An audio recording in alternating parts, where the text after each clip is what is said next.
It's time for Salem Tiger football on KSMO Media. Before every broadcast, you can hear Tiger Talk, brought to you by Katie Carty and Candy Mink at Looking Glass Salon and Alicia Watson at Fly & W Boutique, where head coach Neil Myers discusses the evening's contest with Stan Stevens. It's now time for Tiger Talk on KSMO Media. Welcome to Tiger Talk. Stan Stevens, Coach Neil Myers. Coach Salem Tigers made the trip up to Lynn and came away with their first win of the season over the Wildcats. Coach, a pretty good game by our Salem Tigers. Obviously, it's just the second game of the year. There's still going to be some mistakes. But overall, the running backs look crisper.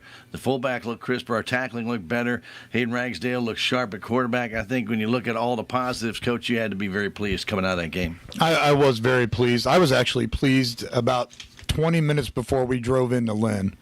One of the things we always talk about is getting mentally ready and prepared for that game. And I had some headphones in, and I had to take them out 3 different times because I'm used to some type of chatter on that bus. Mm-hmm. And about 20 minutes out, I'd say 9 miles, 10 miles, we got off. Instead of going to Jeff City, we take a right to go to Lynn. And I take one earphone out, and I said, man, it's awfully quiet. I like this.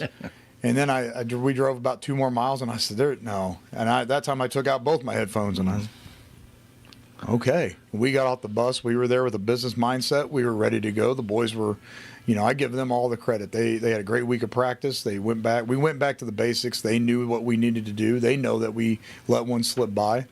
And I thought they came ready and prepared to play. Well, I tell you, Mr. Du Bois has had the first great 2 games of the season. He really has played well. Some cramps in the first game obviously slowed him down later in the game. But, Coach, you have to be pleased with Silas getting out there.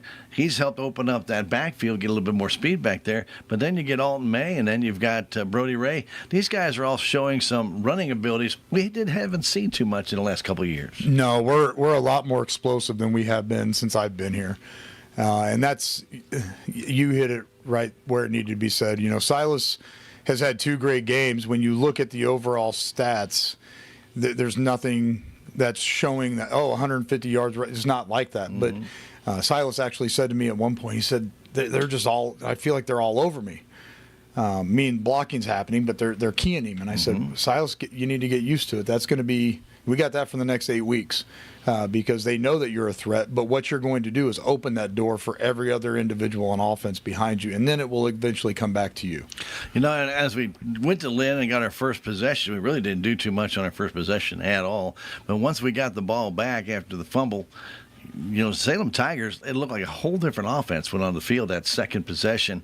And then the nice pass from Hayden Ragsdale to Cy, and Cy made a heck of a catch, and then he was behind everybody, and it was just made it look so easy. But it's a thing of beauty when the quarterback is not trying to just throw the ball as far as he can or as hard as he can, actually use a little touch and finesse to lay that ball into the receiver's hands. That's exactly what Hayden did. No, Hayden's got a great arm. He's got the ability to put it where we need to, when he needs to. Part of it's just feeling comfortable, and I think as the more the year goes, he's going to feel more comfortable. I think our line's giving him pretty good time for what he needs to get done and when he needs to get there. It's just the maturation of a quarterback at that point. And then anytime, as we just talked about previously, when you've got the speed of that Silas has, and when he touches the ball, it's electric, and he's going to be gone. And when you have those type of tools to throw to and get to, that's a nice piece for a quarterback. And it looked like the offensive line was buying into whatever you had talked to them about during the week, because you had said we made a lot of mistakes in that first game against St. James. The guys were blocking some of the wrong guys, etc. It looked like they pretty well had some ideas what they were doing, because they opened up some pretty nice holes for the Salem running backs. Well, and I think going back to even the previous part of this, wherever we said that we came out a little bit rough on the first part of the drive, I think for most part, for our guys, it's a little bit different. We're still in that building phase of this offense, and I think the thing for our line is they come out and they're trying to get a feel for how these guys are playing, where they're going to be, and that's some of the things that we've talked about this week is, hey, we want you to do that, but we want you to come out with your hair on fire, lighten these guys up as we go out and play. And I think what we saw the second drive on last week, that was what was happening. They came out and decided, hey, we need to get our hair on fire and let's move these guys, and started making those holes where we needed to. Well, we talked about Cy making that catch, but his run in that second quarter for that touchdown, 46 yards, that was the a thing of beauty. He just went around the corner and then just turned on the afterburners, and it looked like a different guy out there running the ball with some determination, like, you're not going to stop me. No, and he does a very good job of that. He does a good job of knowing when he needs to turn it on and when he doesn't. He tries to set the blocks up and get them there. Mm-hmm. I think he does a fantastic job with that. And then when he hits that fifth gear, as we call it, there aren't many, I think, that are going to be able to catch up and keep with him when he's ready to go. And it was just fun to watch the offense come through with some big plays when needed. St. James, we got that third down play, we couldn't get it. And if this time was 3rd and 2 or 3rd and 5, maybe even 2nd and 10 or 2nd and 11, we were able to get close enough to get that third short, then get the first down, and then just keep moving the ball. And Coach, I know that's something that we want to make sure that we hold on to the ball offensively so our defense gets a little bit of a break out there. That's one of the things. Again, we were talking about that pretty heavy this week, and that was, ball's life. Mm-hmm. We've got to hold on to the ball offensively, and we've got to want the ball defensively. So it's kind of two different mindsets, but ultimately you're right. I mean, we have to get that ball and have to hang on to it when we got that opportunity. And you spread out the scoring a little bit. Alt May got his first. You got a nice touchdown by Casey Malone, his first, and so nice to see other guys penetrating that goal line. And Coach, it all comes back to just playing a good, solid game and just taking it to them. And I kind of like choose to say smash mouth football. Let's play some and let's see what happens. Well, that was the, I would say, obviously, when Coach Shukar was here, that was the mentality. I was alive and playing at that point, and that was our mentality in the town where I was from. And it was, the same thing here, 3 yards, cloud of dust. We're going to make it happen, and we don't care if you know what it is. We're going to bring it to you. When we come back, we're going to talk about that Tiger defense against Lynn when we return on Tiger Talk right after this short pause. Hey man, stop flipping the channels. Sorry, I've never seen so many stations. Hello? How's the ride? Oh, it's sweet. I got all the bells and whistles. Satellite radio. Hey, I was listening to navigation system. Yo, you just missed the stop sign. Hold on, I just got a text. I'll put you on speaker. 2 DVD players. Wait, hey man, how do you spell? Near train tracks, stay focused, stay alive. Brought to you by Operation Lifesaver. www.oli.org. Now back to more of Tiger Talk on KSMO. Welcome back to Tiger Talk. Stan Stevens, Coach Neil Myers, coach of Salem Tigers defense again, played a very stout game. They did recover a fumble in the first quarter, and then were able to actually force some fumbles, though we didn't get a chance to recover them throughout the night. But they came up with big plays throughout the entire evening. When Lynn got a little bit of momentum going, we would find a way to sack their quarterback, knock a pass down, or stop their running backs, and we just stepped up when needed. No, they have, and they've done that for 2 games now. They've came out, again, our whole mantra is a line, a sign, relentless pursuit. They know it, they'll say it, and I think that for 2 games now they've done that for both games. When you see a defense like that starting to mesh, I know that's always a dream of a coach. You start to see if the defense actually complements each other in the positions they're playing.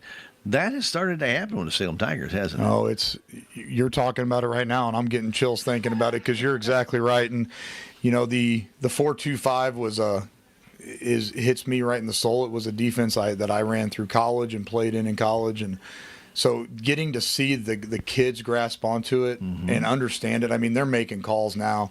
It's nice to see, and it's funny because they even start to understand how I call a game when I'm calling defense for us. They'll look at me and they almost already know what type of pressure or what we're thinking about doing. And of course, you got them still. Some of them, Coach, let me go. Bet they're giving me hand signals from the field, and it's funny. I think it's a good thing. But when they're playing like they are, it's good to have that around, and it's good to have that type of atmosphere too. And it's fun to watch as the kids are making adjustments on the field. I'm not sure if you guys are helping them from the bench, but after a while, we saw their fullback get some big yardage, and I'm thinking, okay, he's picking about 5, 6, 7 yards up a pop, and all of a sudden, Salem Tigers defense just started smothering him, and it was good to see that, okay, hey, we can't let this guy just keep doing this, or they're going to walk down the field and score. We're going to make the adjustments here, whether it was, again, a little help from the bench, or maybe those guys talked about it on the field, or maybe a little bit of both, but whatever it was, the guys reacted to it, and no, we got to stop this guy, and they went out and did it. I give that credit to the boys. They know what our expectations are. We're a gap control defense, so they understand it if we're getting hit somewhere. That player knows, and it goes back to what you and I were talking about before, is that it's them uplifting each other. As I said, earlier in the season, I think there was a little bit of bickering here and there, but I think they've learned even more so that bickering doesn't get you far.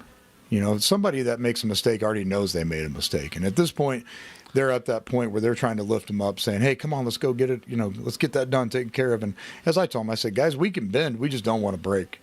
And I think they've done a phenomenal job so far. So in the first 2 games, I've been watching quarterbacks drop back and try and pass. And Salem Tigers, in all honesty, in the first 2 games, have had a pretty good pass rush. We've actually forced that quarterback out of his comfort zone. I don't want to say got happy feet because he heard some footsteps, but the Tigers have made some big plays behind the line, Coach, and that's something we didn't see too much of last year. The Tigers are getting off the ball quick. They're getting by their block, and they're creating things in that backfield that looks good right now. Well, as ironic as this may seem, I'll say I give that credit to our secondary as well. Our secondary, when we decide that we're going to lock it down, they take pride in that, and that's they know their coverages, they know what they're doing. We kind of run a split defense, so we run a back 6 or a back 5, and then our front 6 kind of do their separate calls in that regard. But the secondary really helps us out with that because they give us that coverage time to where that quarterback has to think instead of being there so quick. But then on top of it, our guys are learning. We're at that point where before we were looking at film and saying, we got to come off the edge.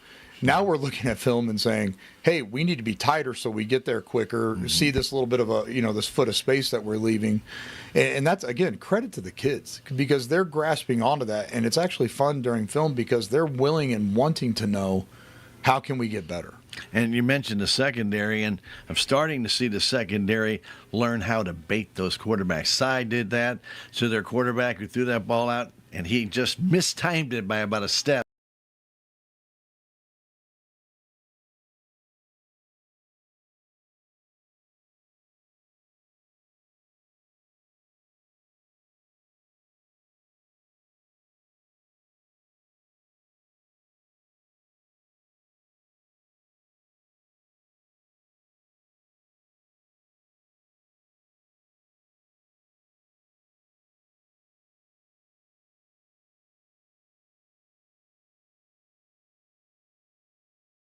Week, and our goal when we look at it is how can we educate these guys to see what they're going to see during practice to where that's what they're going to see in the game. So a lot of our coaches are diving in and looking at the pass plays. We've got pass play cards. I mean, we literally split it up.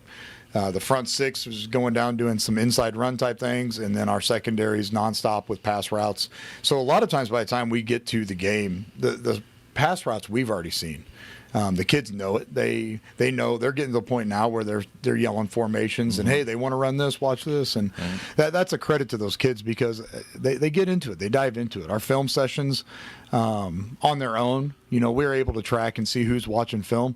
This is the first year I look on there, and again, I get chills thinking about it because I look on there and I see 95% of our kids watching film, and not for 30, 40 seconds. I'm talking 20, 30 minutes on average for most of them. I mean, that's a huge step in the right direction for when you're wanting to succeed. And learning how to key off those formations. Yes. That's called educating football into the mind. That's not just reacting physically. That's thinking man's football. Yes. That's what coaches always find players, thinking man's football. We're going to come back, talk about our first SCA game of the year against the Houston Tigers when we return on Tiger Talk after this. Your hometown utility employs the people you know, your friends and neighbors, in times of the greatest need and the times you don't even think about it. They are there, providing safe, reliable service for electric, water, natural gas, and more, responding quickly when needed, supporting local events and efforts, with a shared goal of making the community better. Missouri Public Utility Alliance, reminding you your hometown utility is all yours. Now back to more of Tiger Talk on KSMO. Here at KSMO Radio, 1340 AM, 95.7 FM, and streaming on KSMO Media. This is our third part of our Tiger Talk, which you talk about the opposing team. And tonight we're heading into SCA play against the Houston Tigers in Houston. Coach, it has not been a Salem-dominated conference win over Houston like it used to be. It used to be year after year after year. You can always count on this as a win. Houston has stepped up their program. Last 3 years, they have beaten the Salem Tigers. And I know going over there, this is not the same Salem Tigers that Houston has seen in the last 3 years. It's a different team. No, it's not. And even in this being the third season that I've been here, the last 2 years, I think we've been pretty competitive in both games of those two. But neither here nor there. When you look at it now, I think this is a completely different team than what they've seen before.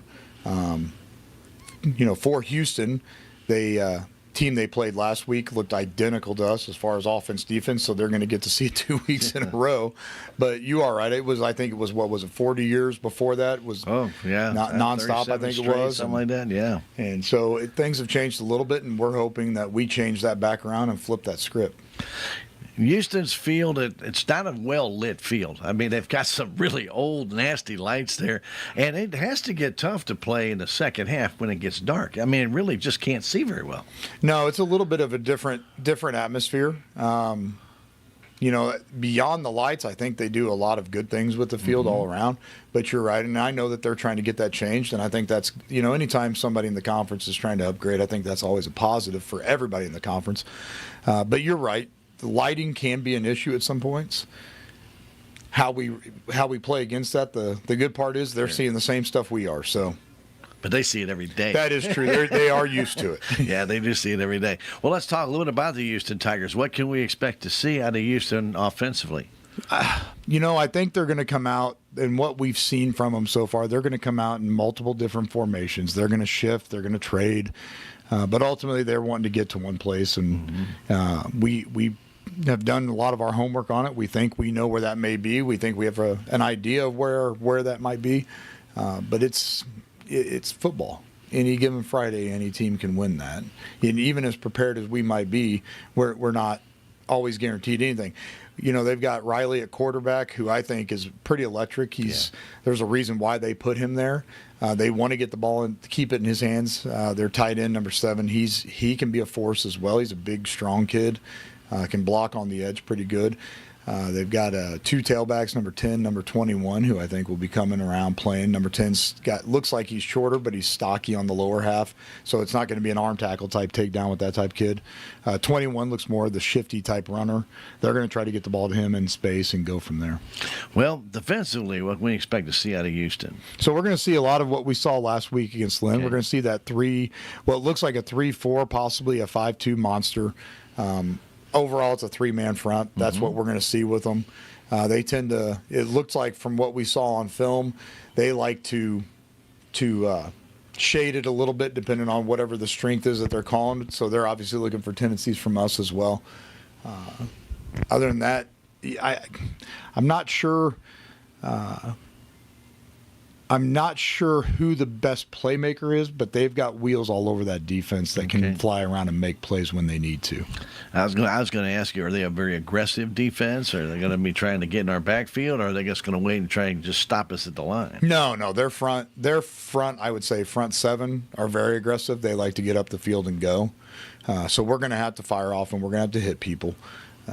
Just like any game, but I think this one's a little bit more, and not only that, but I think it's a little more personal for a lot of the kids. I think there's quite a few parents that still to this day, after beating Houston for 40 years, still hate Houston regardless. So our kids are going to have to fire off and hit. That's one thing that Coach Sloan and the guys over there have brought. They've brought some physicality with Houston, and I think that's a good thing. We have to come up and step up to that challenge and play it. And we got to watch the turnovers. Unfortunately, you brought up before we came on Tiger Talk, 4-2, we're losing in the turnover battle, and that is something we don't want to be doing, especially over in Houston. You don't want to give them a short field. No, I would love to come out of this Houston game and have 4 turnovers and have 5 takeaways from the year. That would make me feel a lot better.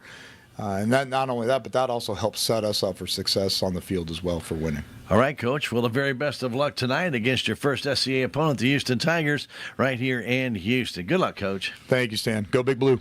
Go Big Blue. Stay tuned. Tiger football, it is next. Thank you, Stan. That's been Tiger Talk with Coach Neil Myers and Stan Stevens. Tiger Talk has been brought to you as a courtesy of Looking Glass Salon and Flying W Boutique. Stay tuned. Salem Tiger football is next. Southwest Baptist University campus in Salem provides quality higher education close to home for residents of Dent County and the surrounding areas. The classes at SBU Salem campus are taught in the afternoon and evenings, making a degree attainable for people who are in the workforce or can't afford to go off to get a degree. We offer degrees in nursing, which is an RN Bridge program, elementary education. For more information on the degrees and programs, please contact admissions counselor Chris Welch to schedule an appointment as a prospective or returning student.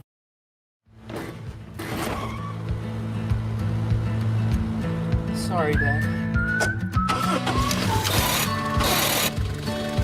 Sure, you could get him a new car. You could also light a pile of money on fire. Sorry. Because as long as Mr. It wasn't my fault takes the wheel on occasion, maintaining this car is your best option. So keep it running longer, stronger, with quality parts and a whole lot of Napa know-how. Dad, where are you going? Welcome to this KSMO media broadcast of Salem Tiger Sports. Tonight's game is brought to you by Town & Country Bank, Farm Bureau Insurance, Country Mart, the Bank of Salem, Napa, Mooney Auto Supply, Town Screen LLC, Taxmasters, Town & Country Insurance, Southwest Baptist University, Salem Campus, Terrell Complete Auto Care, Edward Jones, Joe Brand and Leah Nash, Duncan Family Chiropractic, State Farm Insurance, Salem Trust Manufacturing, Progressive Ozark Bank, United Country Salem Realty, Stephen Patterson Attorney at Law, American Family Insurance, Hubs Tire Center, Looking Glass Salon, Candy Mink and Katie Cardy, Mid-Ozark Animal Health Center Incorporated, On the Spot Auto Glass, Ozark Overhead Door, Shelter Insurance, Jet Tire and Auto, The Technology Junkyard, Legends Automotive LLC, Salem License Bureau, Prevention Consultants of Missouri, Riverways Federal Credit Union, Discount Bins, Fly-In W Boutique, Healthy Dent County, the City of Salem, VIP Properties, Salem Farm Equipment, Living the Dream Outdoor Properties, Quick Tan and more, Four Rivers Community Health Center and Rocking G Western Trading Post. And now get ready for Salem Tiger football, right here on KSMO Media.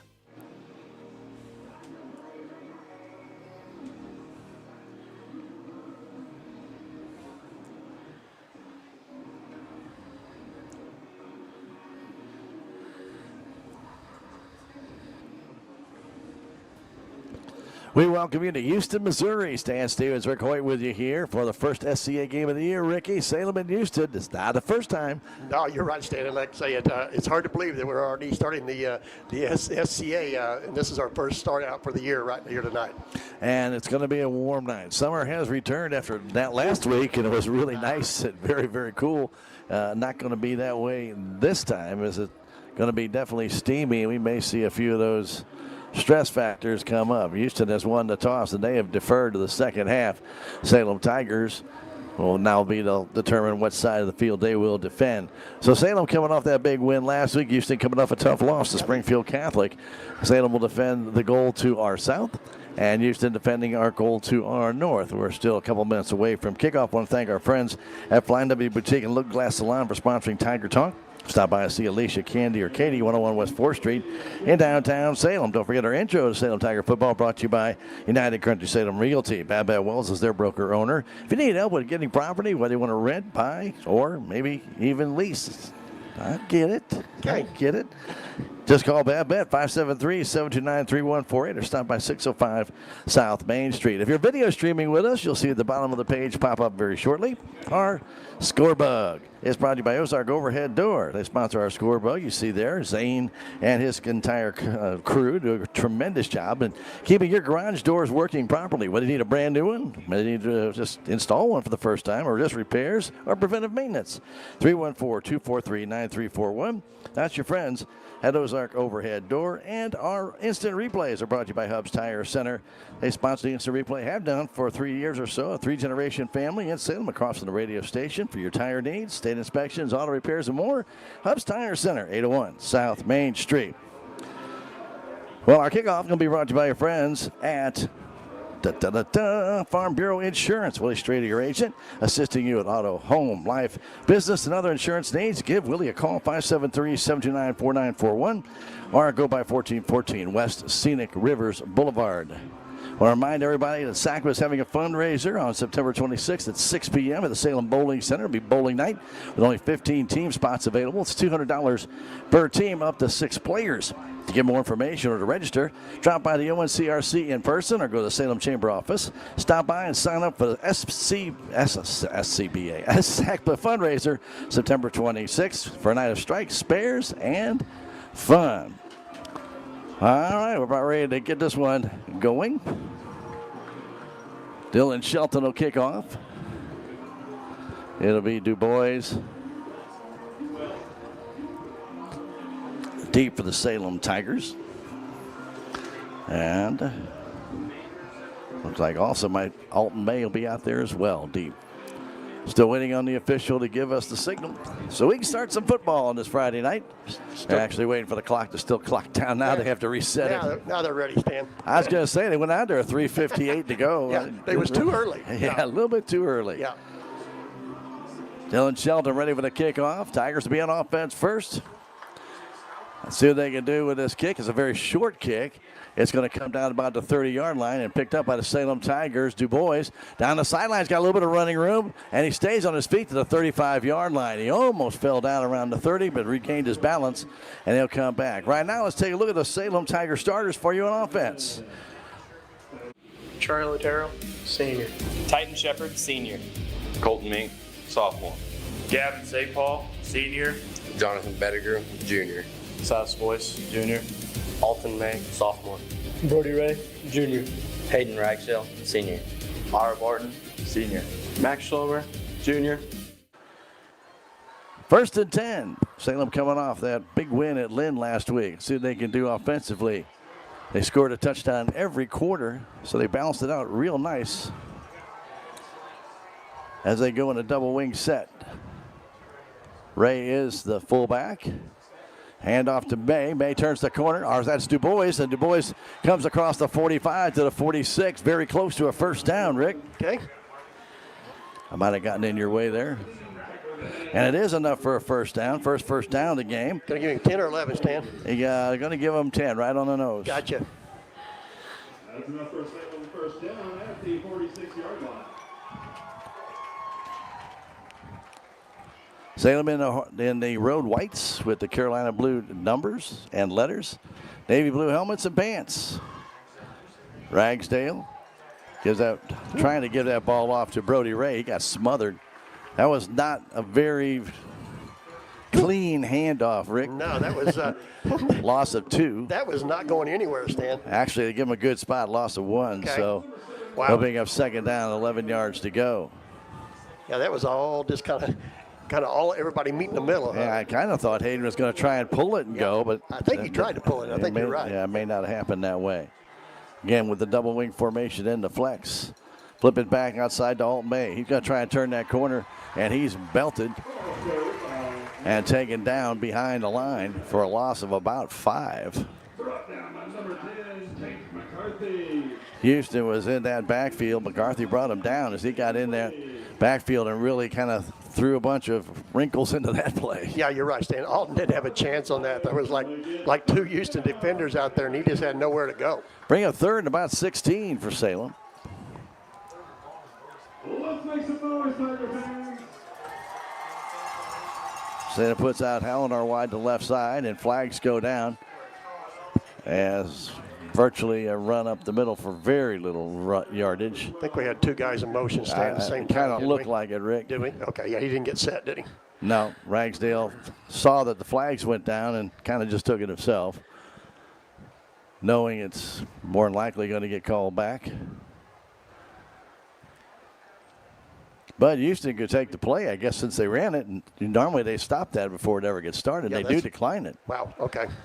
But they didn't stop the play, and so it will be 4th down. No gain, no loss. Okay. So they lose the down because they went ahead and ran the play. Normally, like I said, most of the officials will shut that down right off the bat, but they did not. MJ Morgan will drive deep, but Salem, I'm sure, still confused. It's Coach Myers asking what happened. I don't think he liked the explanation, Stan. Well, he didn't, but again, Rick, normally they blow the play dead before it ever gets started. They did not do that. So now Salem will have to punt. White will come in to do so.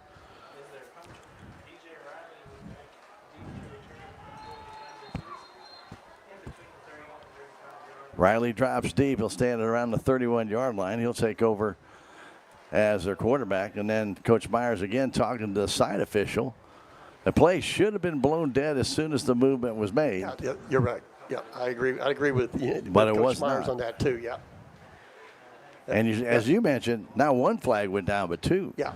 Yeah, like you say, and usually when we see that, Stan, like you say, that does stop the play. I mean, that's about an automatic 5-yard penalty. I mean, they can still decline it, but you're just not going to lose the yardage. That's if right. they do. It's still going to be the same down. True. In this case, they declined it and just lost the down. Went ahead and took the play. Yeah. Well, Myers still not happy with the explanation. So it'll be 4th down, still about 16 for Salem. White will stand back about his 26-yard line, as DJ Riley will stand near his 30. Snaps a good one. White has time, gets off a fairly decent kick. Fair catch called for by Riley. Takes it right at the 30-yard line. See no flags down on the field, and that's where Houston will take over 1st and 10. Salem Tigers defense makes their way on the field. Let's introduce those young men. Titus White, sophomore. Trenton Raxdale, sophomore. Jaden Hicks, junior. Jacoby Revelle, junior. Case Malone, senior. R. Barton, senior. Gavin Paul, senior. Brody Ray, junior. Max Schlover, junior. Silas Boyce, junior. Paxton Deason, junior. 8:35 and make that 9:35 and counting here in the first quarter. Houston gets up. Riley at quarterback.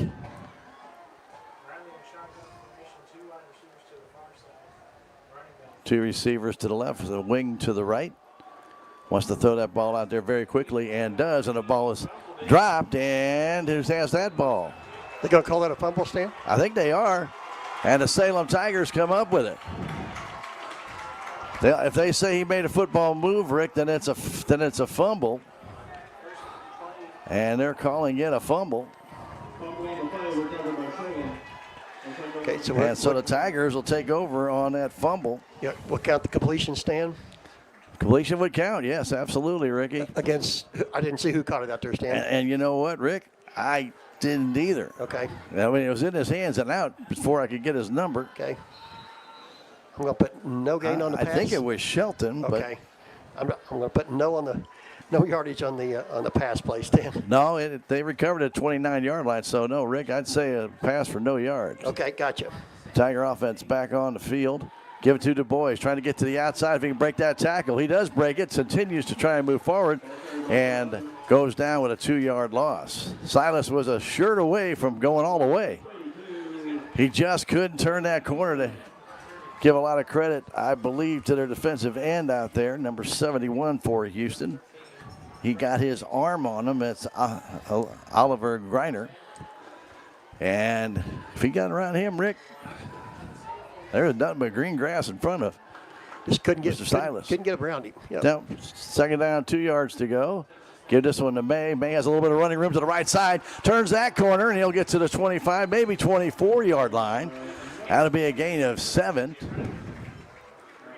Just a little bit of a hole, and Alton made his way through. And it'll bring up 3rd, and they're going to mark him down actually to 25 now. It'll be a gain of 7. Still a gain of 7, close enough. 3rd down and still about 6 yards to go. First quarter action, no score.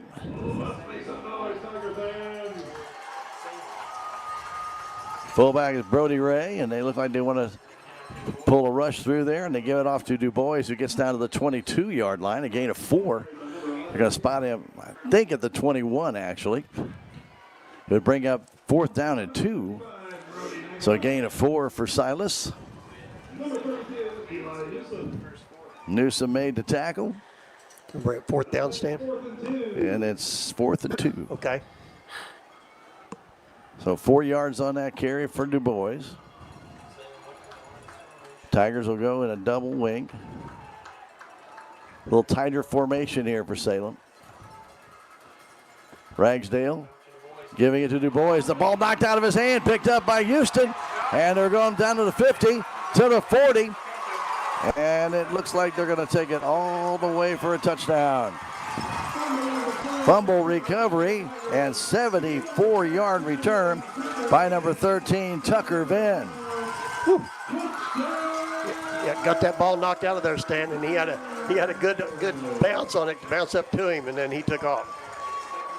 I'm going to give him 74 yards, Rick, and that's just unofficial. I didn't see the official throw a marker. No, I did not.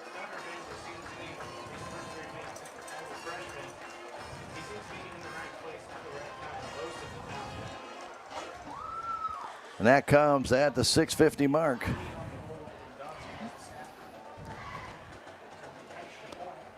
Point after to be attempted here by Houston. Holding for Houston will be Jacob Lee.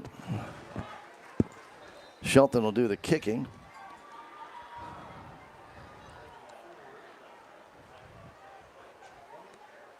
Snap is back. Kick is up. Kick looks good. It is good. So Shelton adds the extra point. And it's a 7-0 Houston lead. Silas was not going to get the first down, but Ricky, when the ball came out, it just bounced right up. And again, very similar to the first week when the Salem Tigers watched St. James pick up a ball at the 48-yard line and take it all the way down. Unofficially, that's a 74-yard fumble recovery. So each team has lost a fumble in this game. But Houston has made it count. Yeah, they cashed in, didn't they? They sure did on the fumble recovery by Venn. So Tucker Venn, just a freshman, he was in the right place at the right time. So again, May and Du Bois will go deep. Well, looks like Brody Ray, isn't it? Maybe not. May deep. May's going to go deep. I believe, though. Yeah, because Silas is here on the sideline, Stan. Yeah, I believe they're going to send Paxton Decent deep. Okay. Rick. Okay, is that who it is? Okay. Yeah. And Shelton will give another short kick. Taken by Ray at the 30-yard line. Brody trying to turn up the field. Has a little bit of running room. Brody across the 40 to the 45 to about the 47-yard line. Nice return of 17 yards, but a flag is down. A flag is down behind where he even caught the ball. Why'd there be a flag back there? Where did that come from, Stan? And now they throw the flag up near the 41. They're going to throw it again, Stan. Yeah, they're going to pick it up, move it again to the 45-yard line, holding against Salem, and they'll mark it back from the 45. So a 15-yard return by Ray. And then it's going to be negated by a 10-yard penalty. So Salem will start out their own 35-yard line.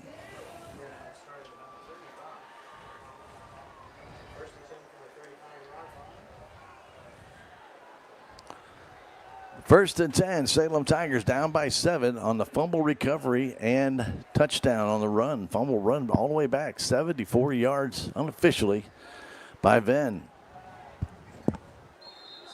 Maybe somewhere on the instant replay, I'll pick that up and make sure that that's accurate. True. But I was really surprised the official didn't throw the beanbag down and mark where it was. At least mark the spot that he picked it up at. Should have done that. And if they did, I didn't see it. True. Maybe it's a green beanbag and it fills in with the grass.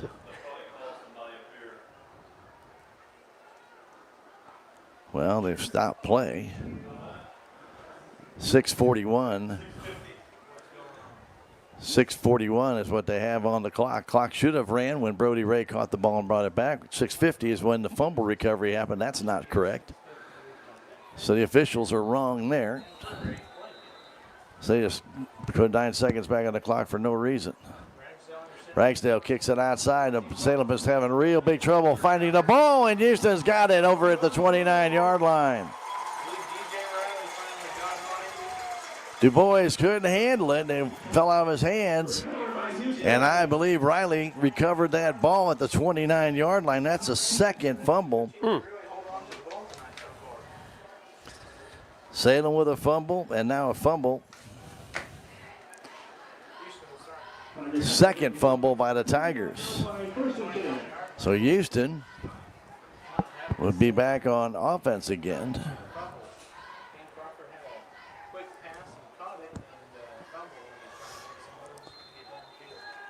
They're all lined up in a line. They'll all go to the line of scrimmage.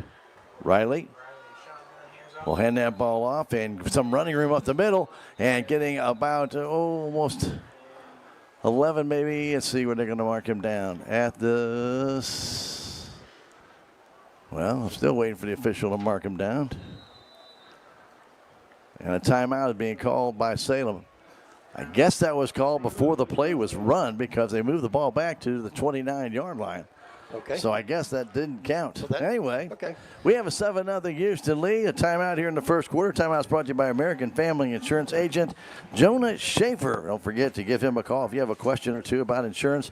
573-795-165. Back in 30 seconds. Tiger football on KSMO Media.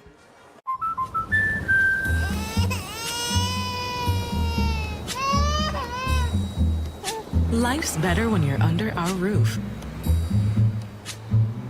Because when you feel totally protected, you're free to enjoy your dreams. Bundle auto, home, and life and save up to 25%. American Family Insurance.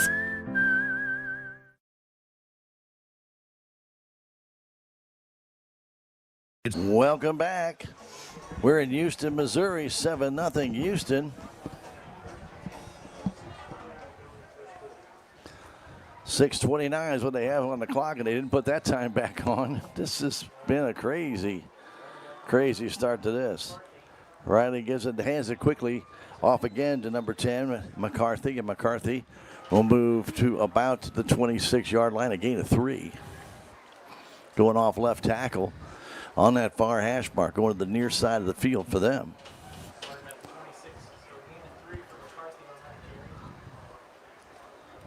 Balls down at 26-yard line, gain of 3 on the play. That'll make it 2nd and 7. Second down, 7 yards to go, under 6 minutes to go first quarter, 7-0 Houston.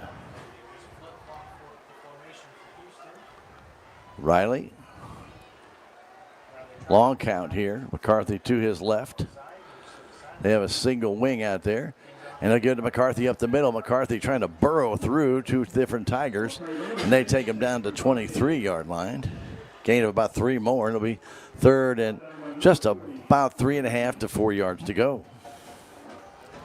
Nothing fancy there, Rick. No, just the dive play. Yeah, just the dive. Like I say, you get all the yardage you can. He did a nice job. He got 3 yards out of that. They did. 3rd and 2.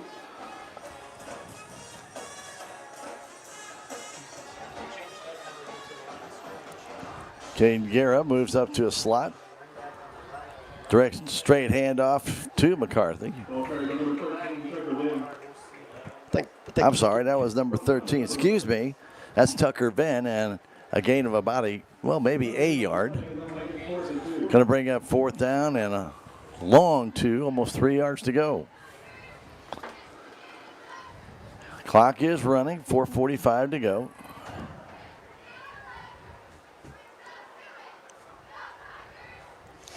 And they break. Riley, a single setback, wants to run himself. He tries. The Salem Tigers hold him up. Flag on play. But a flag is down in the backfield of the Salem Tigers. False start against Houston. And a Houston false start. Since they ran that, Rick, they ought to give Salem the opportunity to say, hey, no. We'll decline it and take the ball. Yeah, and I think that's what Coach Myers is saying. Wait a minute. I should have the opportunity to decline that. And they're not giving that to him. So now it'll be 4th down and 7. That play, obviously, Rick, doesn't count. The officials have to see the error of their ways right there, right? True, yeah. 2 receivers to the left.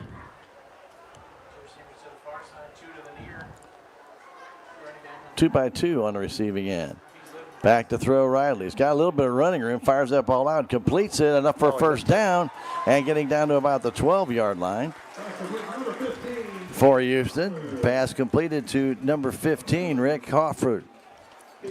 Kane Crawford with his first. And Rick, this is 4 minutes left in the first quarter. That's the first down of the game. Yep. Boy, missed a tackle there, Stan. Yeah. He came off the side. He was wide open. Tigers backed up a little bit. Riley takes it himself. Has a big hole up the middle. Riley inside the 5 to about the 1. And if he's at the 1, it should be first and goal on a gain of 10 or almost 11. They're going without a huddle, so Riley with a gain of 11. He gets a snap again, and he goes, looks like in for the touchdown. He is in. Riley in from 1 yard out. A 1 yard run by Riley after the first down. With 3:29 to go here in the first quarter. Nothing fancy there, Stan. Just take the snap and go right up the middle. But getting right back up there, Rick, and not giving Tigers a chance to adjust. Yeah. Kind of caught them off guard. Sheldon in for the point after. Snap is back. The kick is up, and it looks good. It is good. So Shelton with a point after makes it 14-0. Rick, I know this is not what Coach Myers wanted, a couple of turnovers early in the game. Actually, 3 turnovers in this first quarter, all fumbles. Yep.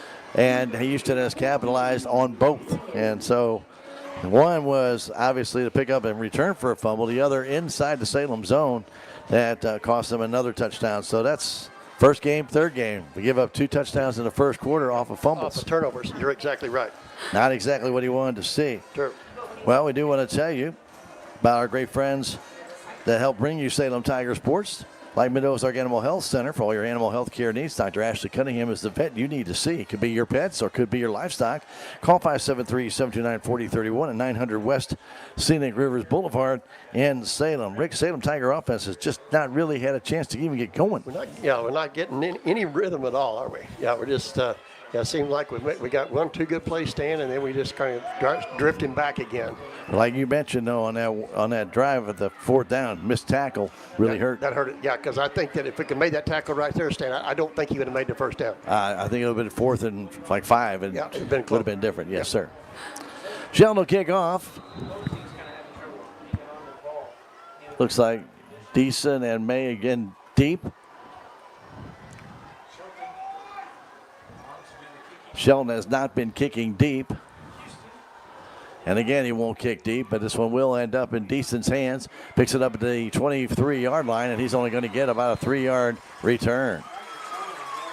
Baxton made sure he had that ball under control. And in doing so, he had to slow down and really got no momentum going at all. So now the Salem offense, who stumbled out of the gate last week at Lynn and then finally picked it up. True. Let's see what they can do here. Yeah. We need to get it. We got an answer here, Stan. 1st and 10, ball at the 26-yard line. Schlomer wide to the left. Malone back in at fullback. May up the middle will take it across the 30 to about the 31-yard line.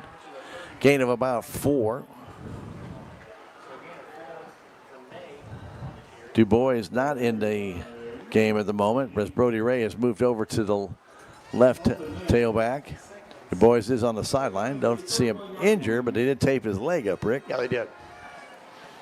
Hopefully it's nothing serious there. As Malone takes over at fullback. In motion, here's nice run up the middle and going for the first down and more is Ragsdale. He's to the 35-yard line of Houston where he gets pulled down. Nice. A nice run all the way from just around the 31 to, we'll see, they'll mark him at the 33, I believe is what they're going to do. Let's just make sure. 35, 4 yards. 34? And a first down. Let me see, double check that. Okay. 20, 30, no, make it 36 yards. 36? Rick. Sorry about that. Okay. First down for the Salem Tigers. Nice run by Ragsdale. Took that ball up the middle. Really thought he was going to break to the outside and just kept running right down the gut. Hand off to Alton May. May with a nice dive back. He'll pick up a couple. Didn't get the block on the outside I think he was hoping to get. Yeah. Well, if he could have planted that foot on the outside stand and kept his feet, he had some room to go. Mason Deason for Houston was coming in. It looked like he was waiting for that block to happen. It just didn't. And when Mason Deason cut inside, that made May have to cut in a little bit quicker. Yeah. Just couldn't keep his feet underneath him, Stan. Bring up second down, and we'll call it 7.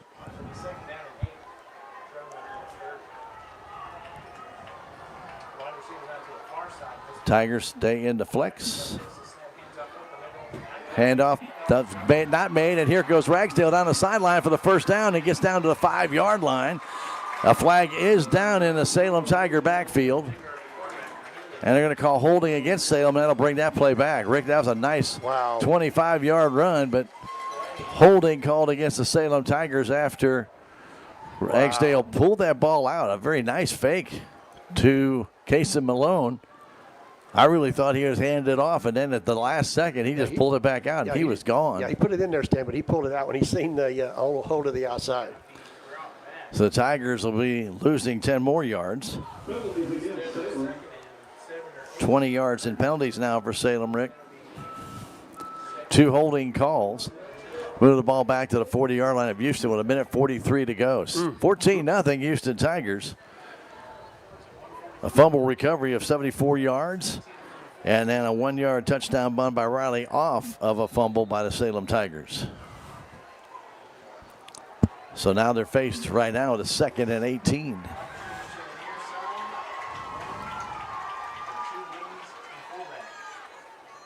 Ragsdale gives it to Malone up the middle. He's trying to find a gap. He's only going to get about 2 or 3. See if they spot, mark him down 38-yard line. A gain of 2. It'll bring up 3rd down and 16. Penalties and turnovers stands has hurt this first quarter. They really have. But we have seen the Tigers run the ball. That's they're getting good yardage. Do it. Yeah, you're right. So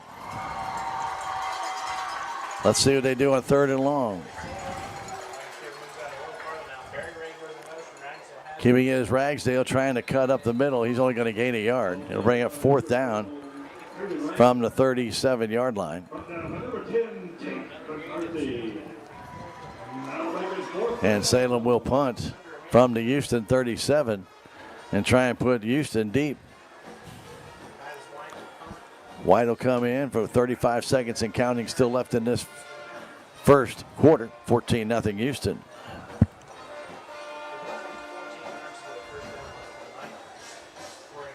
Riley will drop deep to about the 10. Snap's a good one. White gets that off, almost blocked. Comes down, Riley called a fair catch and take it down to the 18-yard line. Not a very long punt, one of only 17 yards. That was just about where the first down marker was, Rick. It was, wasn't it? Yeah. And so Houston will have it at the 20-yard line with 12 seconds to go in this first quarter. There's a Tiger down. It might be White. No, I don't think so. Tiger down near midfield. Trying to figure out why Salem would have anybody back that deep except for White. And we hope that young man has just got a cramp or so. Want to tell you about our friends at Dent County Farm Supply, where you can find feed, fertilizers, mowers, weed eaters, so much more. It's all locally owned and available to you at 1716 Scenic Groves Boulevard. Proud to support your Salem Tigers, Dent County Farm Supply. And the Salem License Office is proud to support your Salem Tigers, 1104 South Main Street in the Crossroads Shopping Center. Remember, if you have questions about license plates or getting a new license or an ID, get in touch with the Salem License Office, 573-729-8305. That's 729-8305. And suffering a bit of an injury out there for the Salem Tigers and getting some assistance off. Number 55 for the Salem Tigers, Eddie Ragsdale. Ragsdale's getting a little assistance. Yeah. Looks like he's favoring his right knee or leg. He's kind of putting a little bit of pressure on it, Stan. Yeah, I mean, he is putting both feet down, which is the good news. Yeah. And hopefully he'll be fine. after a little bit of treatment on the sidelines. Maybe it's just a cramp. Let's hope that's just Yep. the case. It's a hot night here, guys. It is. It is hot. And you thought last week, it's back. Salem on defense now.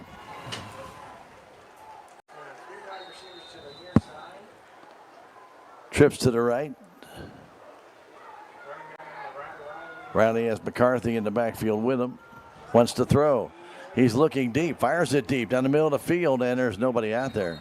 Absolutely nobody out there with 6.6 seconds left. He just wanted to air it out, didn't he, Stan? I guess he did, Rick. He did. He had two receivers going to the middle, and he threw it down the right side, and whoops. There was the only receiver to the right side was at about the 34-yard line, and that ball was at the 50. Whoops. Yeah, I don't think that was intended for him. But I could be wrong. True. 14-0 Houston. 6.6 seconds remain. They'll break. Second down 10. Riley wants to hand it off McCarthy. That ball's loose on the ground. Salem has it. Salem Tigers recover that ball. Coming away with it is Gavin Sapaw. Yeah, Gavin got a hold of that one, Stan. And the Tigers have excellent field position at the 17-yard line.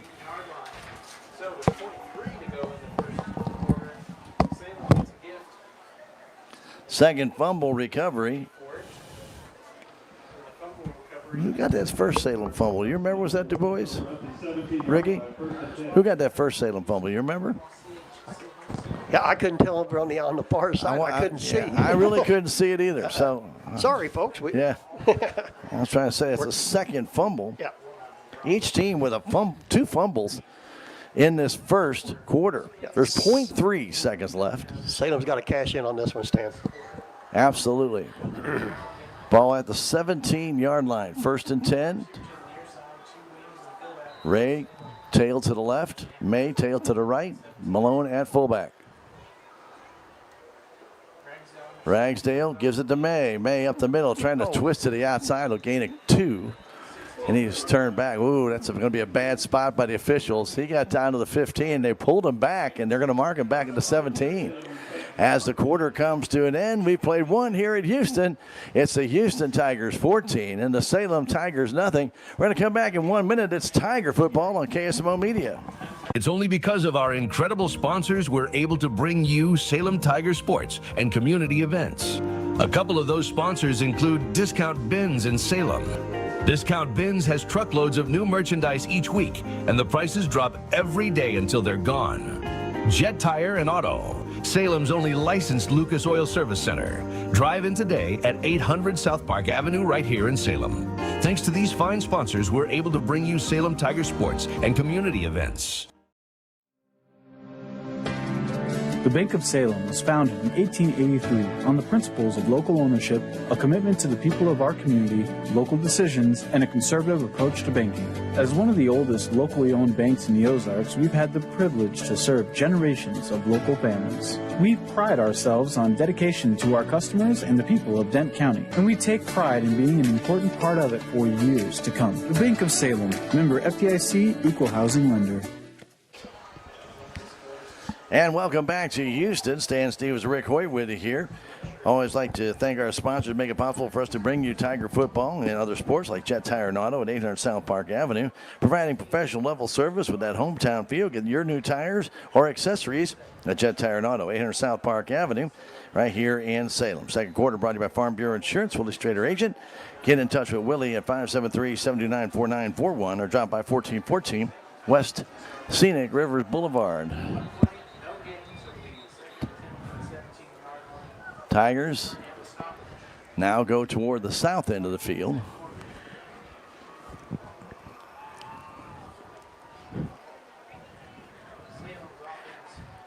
Go to the monitor stand if you need to.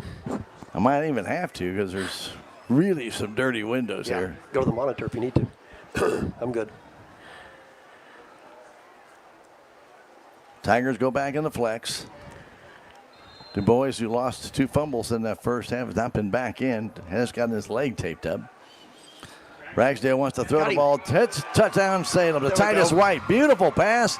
And a touchdown for Salem on a tight end flip. We haven't seen that in years. Tight end quick pass, Stan? Huh. Yeah. How many yards out, Stan? That's from 17 yards out, Rick. Okay. And that comes at the 11:55 mark. The pass from Ragsdale to White. And Salem will go for 2.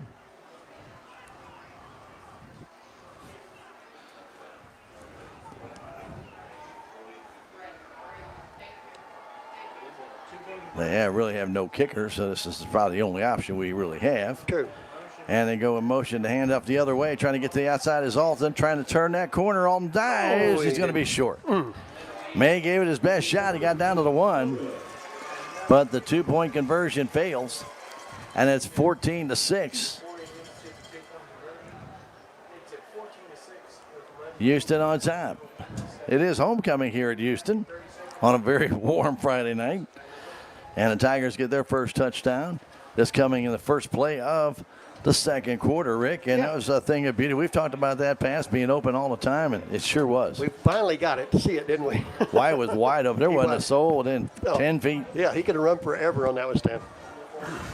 We always like to thank the great sponsors making it possible for us to bring you Tiger Sports, like Legends Auto at 500 West Scenic Roads Boulevard, right there at Highway 32 in MacArthur. Give them a call, 573-729-2884. They'll keep your vehicle running in good shape and get ready for the fall season. Why not? It's almost here. I know it's really hot right now, but give it about 10 days and we'll be in the fall season, and let Legends Auto get your vehicle ready. Give them a call or stop on by. Right there, 500 West Scenic Roads Boulevard, 729-2884.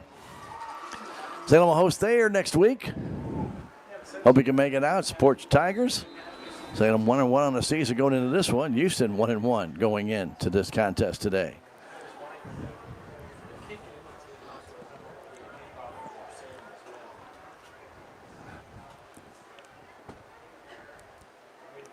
So White will kick off. Waiting on the official. I don't know what they're waiting on. He did this opening night. They just stood there, and short kick off to the side. Going to come down, and it's right around the 30-yard line, and picked up and getting very little yards for Houston was number 13, Tucker Venn.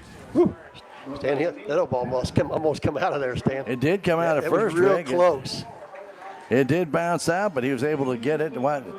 As he came up, hit it, bounced, then he picked it up, was able to keep it as he got hit by the Salem Tigers player. Yeah, it looked like Max was the first one to hit him, wasn't he? Schlomer hit him. Could have jarred the ball loose, but it did not. To give a little credit there to Houston. Yeah. 2 fumbles for each team in the first half, and Salem finally scored off the second one. Shift in the backfield as Riley takes it, hands that ball off. And a little bit of running room for McCarthy, but not much. He gets about 2 going to the right side. Okay. Trying to go off that right tackle. Not much room out there. I think for the Salem Tigers, Sapal brought him down. Bring up second down and 8.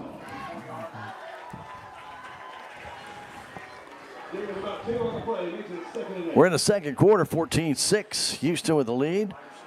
Difference right now is that fumble recovery return, Rick. True. Yeah. And extra points. Coming wide to the left side is Shelton. Riley has it, looks to throw the ball, fires that ball out. It is caught in a little flea flicker as they flip it back on Statue of Liberty play, going down the sideline, and they're going to go in for a touchdown. It's Houston. And that'll be a 66-yard touchdown play, Rick. Okay. Who do we give the completions to, Stan? I'm trying.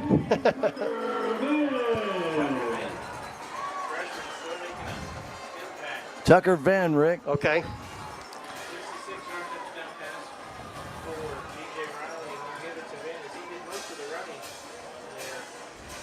Venn on the basically just a little flea flicker, just a little flip back. It's a good play. 66 yards.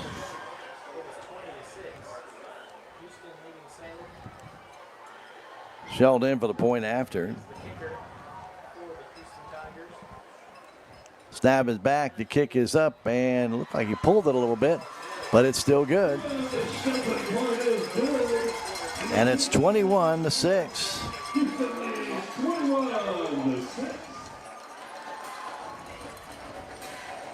Well, Rick, in all honesty, neither team has really stopped the other one, except for fumbles. That's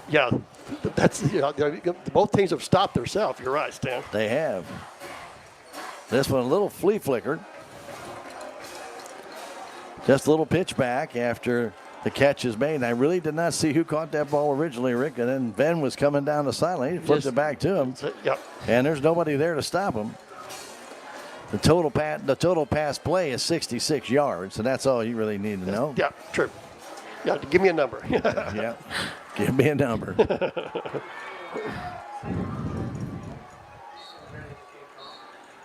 And the Salem Tigers will come back out, now down again, down by 15. See if the Tiger offense can get going.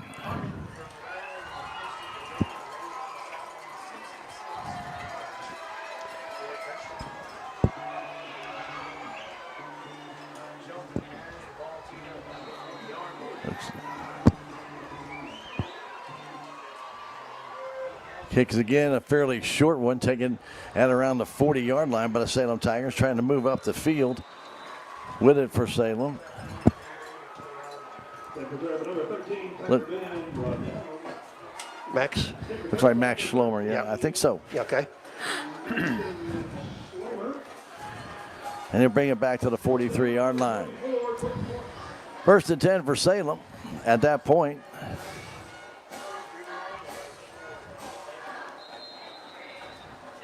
Talked to Coach Myers about the lighting here, Rick, and probably the worst lit field yet still in the SCA. The lighting here it's just a very dim. It is, isn't it? Very dim lighting. Handoff up the middle to Malone, and Malone will dive forward for about 5.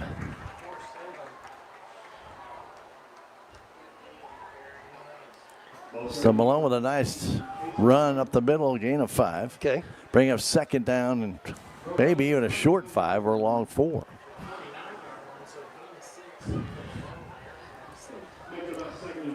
Nice little run by Malone. Houston Tigers in their black uniforms with the red numbers, red and white trim on the shoulders. Stay in the flex. Ragsdale looked like he wanted to hand that ball off, but then had to take it himself. He gets no gain. Yeah, maybe a loss of a yard. Yeah, he wanted to hand that off. So bring up third down, and we'll still call it now a long 5. 9:55 and counting, first half. 21-6, Houston has the lead. Summer wide to the left. Tigers double formation. They've got May in motion. May gets it to the outside, gets across the 50 to about the 49, and that's where he'll be stopped. It'll bring up fourth down and 3. May win in motion. Ragsdale got it back to him, but not enough room for Alton to turn that corner. So White will go in and he'll punt here in the second quarter. 9:10 still to go in the half.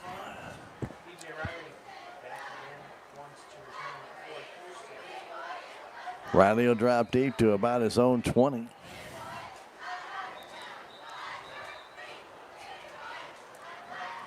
And now officials stop the clock. Not sure what's going on. Timeout, Salem? It must be. Timeout now, Salem. Now they show timeout. Okay. Well, timeout, Salem, with 8:55 to go in the first half. Houston with a 15-point lead, 21-6. We'll take a 30-second break and come back. Timeout brought to you by American Family Insurance agent Jonas Schaefer. Remember, if you have a question or two that you need to get answered about your insurance coverage, give Jonah a call. We'll be more than happy to help you out, or drop by in the Crossroads Shopping Center, 1104 South Main. Jonas Schaefer, American Family Insurance. Back at 30, it's Tiger football on KSMO Media. Save on everyday items with digital coupons at Town & Country Supermarkets. It's easy. Download the Town & Country Markets app and browse through a variety of digital coupons available. Then clip them to your account. You can also clip digital coupons online at tcmarkets.com. Shop in the store for your favorite items, then tell us your phone number at checkout, and the digital coupons will be deducted from your purchase automatically. Scan this QR code to learn more and start saving more today. Welcome back to Houston. Stan Stevens, Rick Hoyt. Salem with a 4th and about 3. Called timeout. Titus White back to punt. Riley back at about his own 20. Snap is back and low little squibber punt. Going to come down and out of bounds on the Houston sideline. It went off the side of his foot and only went up maybe 20 yards to about the 40-yard line. Boy, that was not a pretty punt. Yeah, that kind of went off the side of his foot, I think. Yeah, it did. Squirmed out to the 40. That's where it went out of bounds. That's where Houston will have it 1st and 10. 8:49 to go in this the first half.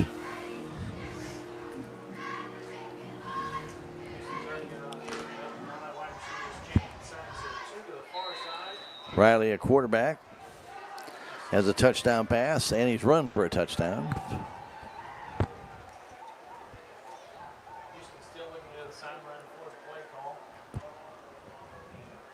McCarthy in the backfield. Back to throw is Riley. Throws that ball deep down the field, and the ball is caught and dropped. Might have been tipped. Rick, that might have been tipped. That ball was very close. Got him in the hands, but I think it was tipped at the last second. Boy, it was real close, Dan. Was that Brody Ray was right with him. Yeah, he was out there. Like I say, if he did, he just got a piece of it. Yeah, at the very last second. But that was a well-thrown ball by Riley right there. And give Brody Ray credit for not giving up and just putting that hand out enough. Ray right up the middle. He'll run through and get about 8 yards up to about the 47, 48-yard line. It'll be 3rd down and 2. For Houston, they lead it by 15 here in the second quarter, 21-6. No huddle. Riley giving it off and a first down to McCarthy. That'll be a gain of about 5. Another first down for Houston. Just the 3rd first down of the game. Ball right now in the black of the Houston insignia at the 46-yard line. Double wing formation with 2 receivers to the left. Actually, a single wing with 2 receivers to the left. Riley has it up the middle. He goes, and he gets hammered right at about the 43-yard line. Coming up and giving him a nice pop for the Salem Tigers was Casey Malone, but a gain of about 4.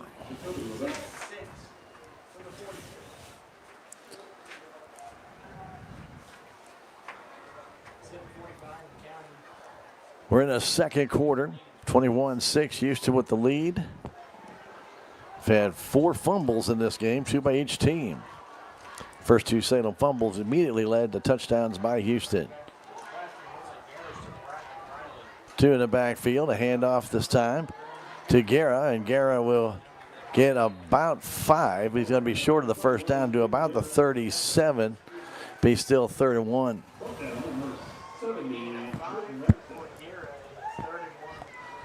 So Guerra with a nice run up the middle.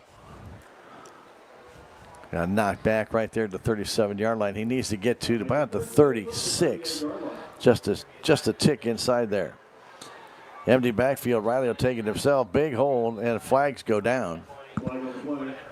Flags go down. They stop that play, so it has to be on Houston. False start. That's the first penalty on Houston. Rick, they were going to do the old push play. The old tush? Tush push. Tush push, yeah. But they all had everybody in front of them. There was nobody behind them to push them. So that's going to be interesting. That's what I thought. I get the idea what they're trying to do, but wouldn't you want a couple guys behind them? Yeah, somebody needs to be behind. Yeah. 6:55 to go in the half. 21-6 Houston. Tigers touchdown on a pass from Ragsdale to the tight end. Riley throws the ball out, completes it to Guerra. Guerra knocked out of bounds right before the flag.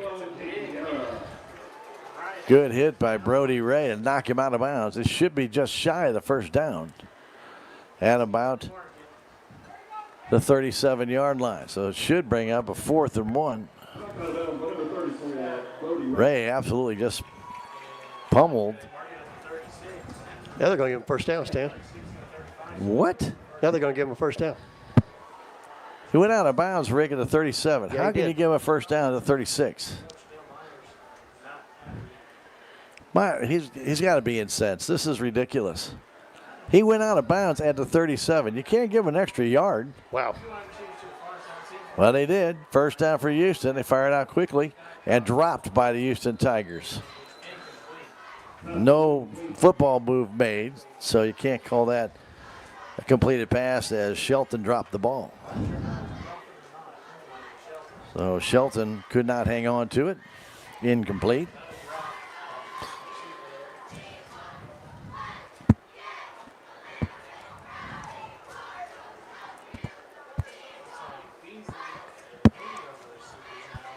Two receivers coming to the left. Beasley and Lee.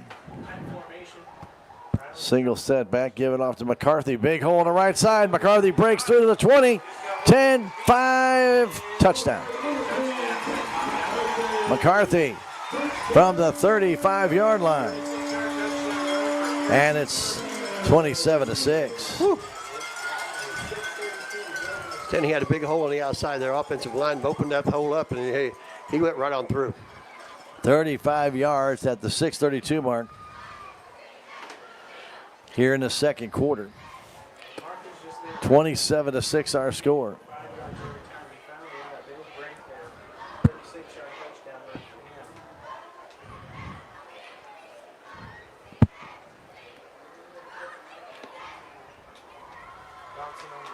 Sheldon will come in for the point after. Stab is back. The kick is good. 28-6 here in this first half, as Houston has taken advantage of a couple Tiger turnovers and a couple of missed tackles and a gift play. I guess we'll have to call it actually a 36-yard run, Rick, because they actually had the ball just outside the 35. Okay.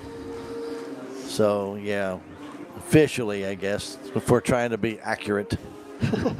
As close as we can. Close as we can. Yeah. Well, Tigers going to have to mount some comeback. They're going to have to get that offense going. They got that touchdown on the pass just moments ago to White, who was playing tight end. That was a nice play, but Tigers took advantage of that turnover. But they need to have a little more offense to get going. Yeah, they do. Technology Junkyard is a proud supporter of your Salem Tigers. Open Monday through Friday, 10 to 6. Drop by and see them out on Highway 72 to the north. They do repair service for TVs and computers. They can do recycling and repurposing. That's Technology Junkyard in Salem. Sheldon with a little short pooch kick. It's going to come down and be picked up by Brody Ray. Actually, he just falls on it at the 28-yard line. First and 10, Salem at the 28-5. Make that 6:31 left to go in the first half. It's got to be hot out there.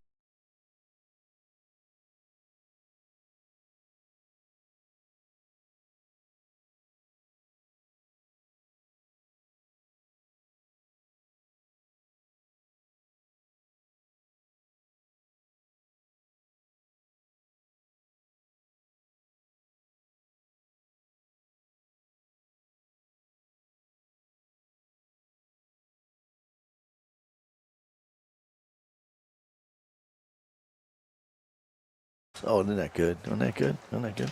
Anyway, don't forget Jonas Schaefer, 573-729-5165. Give him a call. Find out about all your insurance needs. He can take care of it, Jonas Schaefer. We'll be back in 30 seconds. Tiger Football, KSMO Media. Duncan Family Chiropractic provides chiropractic care to everyone from newborn to elderly. Dr. Duncan treats wellness, sports injuries, chronic ear infections, pregnancy, and more. Ask Dr. Duncan about your full line of supplements, including Juice Plus and standard process supplements, as well as pain relief, BioFreeze products.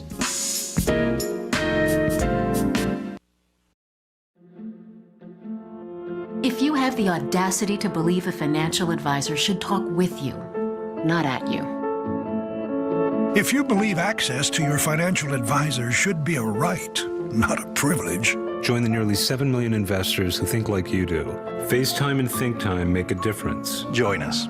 Join us.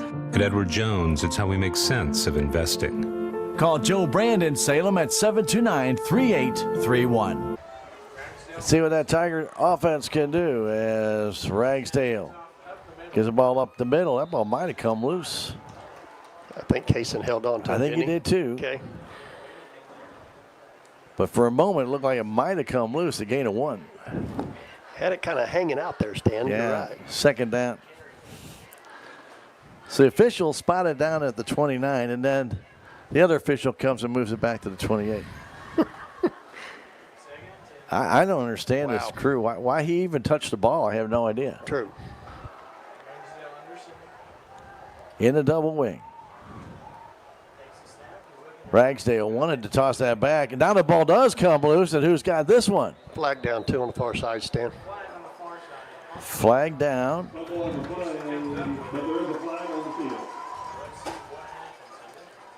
I think Salem may have got it back, but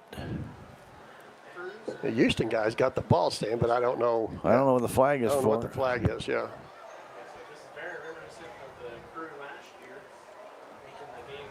Personal foul, face mask against Houston. Well, that would negate that. That would true. Well, maybe. Why? Okay. I'm not touching that one, Rick. Just saying. That should be 15 yards and a first down. Should be from the 28-yard line. But it did look like grabbing out there for Ragsdale got the face mask. But true. From our angle and as dark as it is, really can't tell. True. So 15-yard penalty for Houston. First down for Salem. That's their third. Each team with 3, but Houston has 4 touchdowns.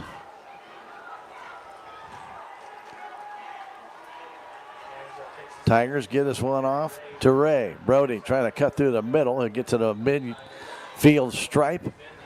A gain of almost 6 yards. It'll bring up 2nd and 4.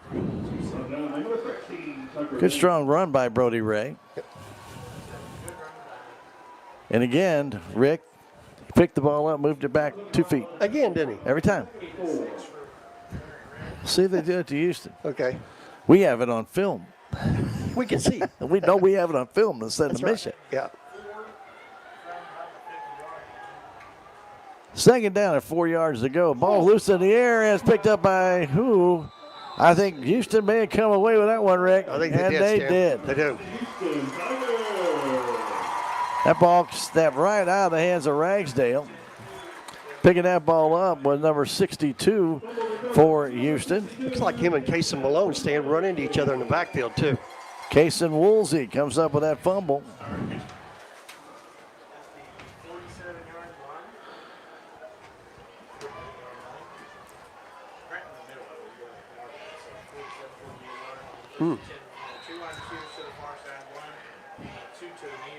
Well, third fumble lost by Salem tonight. Riley back wants to throw right away. He's got some running room, gets around the corner. They miss that hold.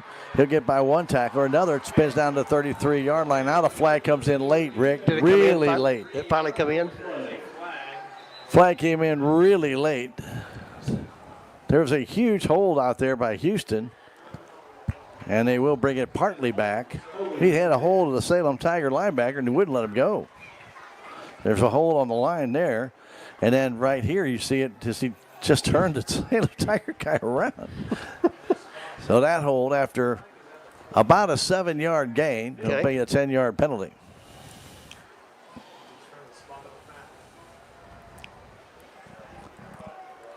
So they'll mark it from the 40. So a gain of 7, almost 8, Okay. and then a 10-yard penalty.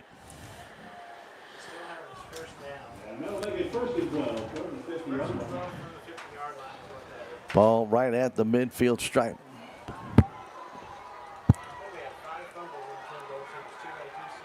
Riley gets the snap. Again wants to throw. Fires that ball out. It is caught and complete to the 42-yard line. And making that reception for Houston was number 7, and that is Mason Dotson. Second down and 2. Hand off to McCarthy. McCarthy gets real close to a first down. McCarthy may have gotten it. It all depends on the spot. 4:15 and counting. You're going to call him short, Stan. They're going to call him short. Okay. Bring up 3rd and 1. They try to go that no huddle. On 3rd and 1 at the Salem Tiger 39-yard line. 3 fumbles for Salem in this first half. Count them, 3. Riley gets it, wants it himself, gets the first down, gets hit. After getting it, gets about 2, maybe 3 yards. They'll spot him close to the 36-yard line. Gain of 3 and a first down for Houston. That's their 4th of the night.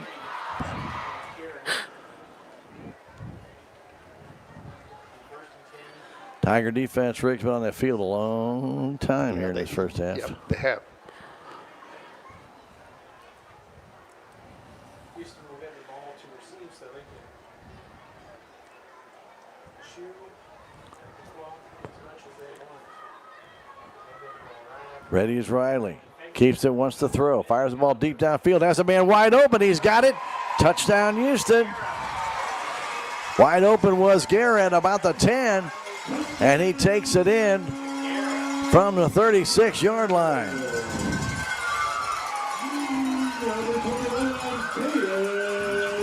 He got behind the Salem Tiger defenders, Rick. Wide open. Actually, there was 2 of them out there standing wide open. There was.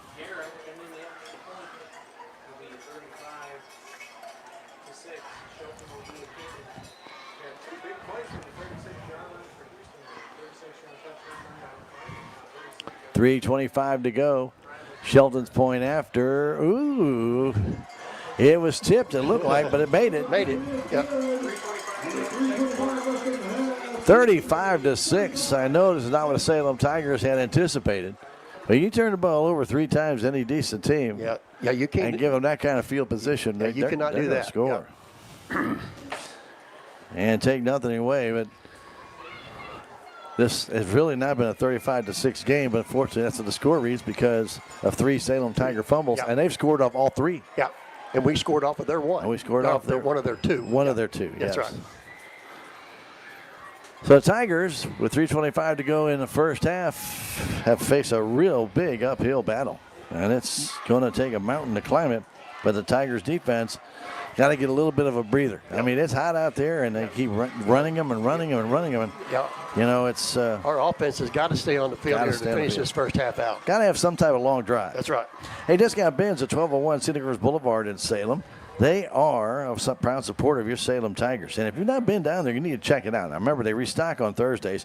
And then Friday through all the way to the next Wednesday, they have incredible values that get cheaper every day. Discount Bins, 573-543-2113. An incredible treasure hunt of unbeatable deals. Short kick again by Sheldon. Salem will fall on it at the 34-yard line.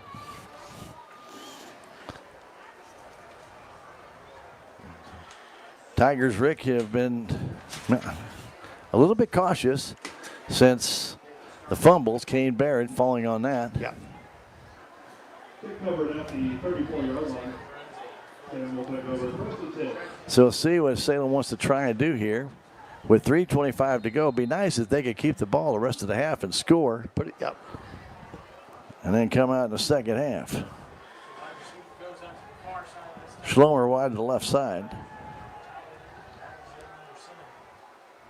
Ragsdale gives it to Alton May. Alton May at a big hole up the middle. Nice run across the 40 to about the 41. A gain of 6, almost 7.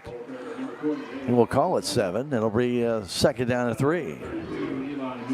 Alton got a good good burst there, Rick. Yeah, he did. Got a offensive line giving him a little bit of hole there, standing. He took it off right up the middle.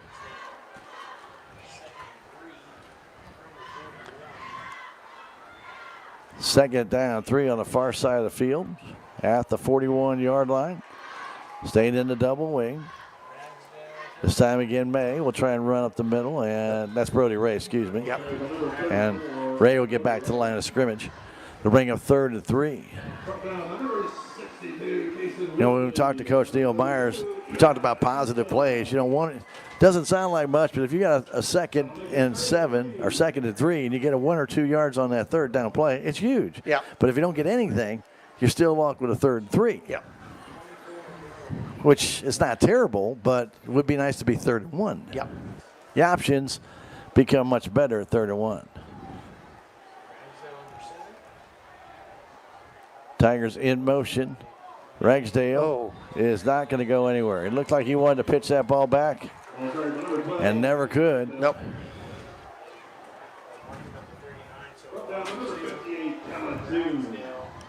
That was all covered up, Stan. Looked like he really wanted to get that to Alt May going backwards, and he lost about 2 yards. And it'll bring up 4th down and 5, and White's on to punt again, and this is not what Salem wanted to do, Rick, in this first half, is give the ball back to Houston. True. Riley drops to his 35-yard line. White's last couple of punts have been fairly short. One shanked, and another one just kind of straight up in the air. He's yelling at the bench for something. They're short of players. There he goes. Oh. Only 6 seconds left on the play clock. Riley back at the 35. Snap, it's a good one. White gets off pretty decent punt this time. Riley with a fair catch, takes it. Right as a Salem Tiger player, Ryan Hallinar, came to say hello. He was right there, too, wasn't right he? there. Let us say hello. 1:10 to go. Plenty of time. Houston leading at 35-6. Now, Living the Dream Outdoor Properties is proud to support your Salem Tigers. Jenna Deason is your person you want to contact, 247-0521. Jenna Deason at Living the Dream Properties, a land specialist in farming, hunting, and recreational outdoor property sales. Get in touch with Jenna, and you'll be glad you did. Pass goes outside and is caught and taken down by Houston. Down the sideline, they go get the first down. And that was completed, number 15, Rick. Okay.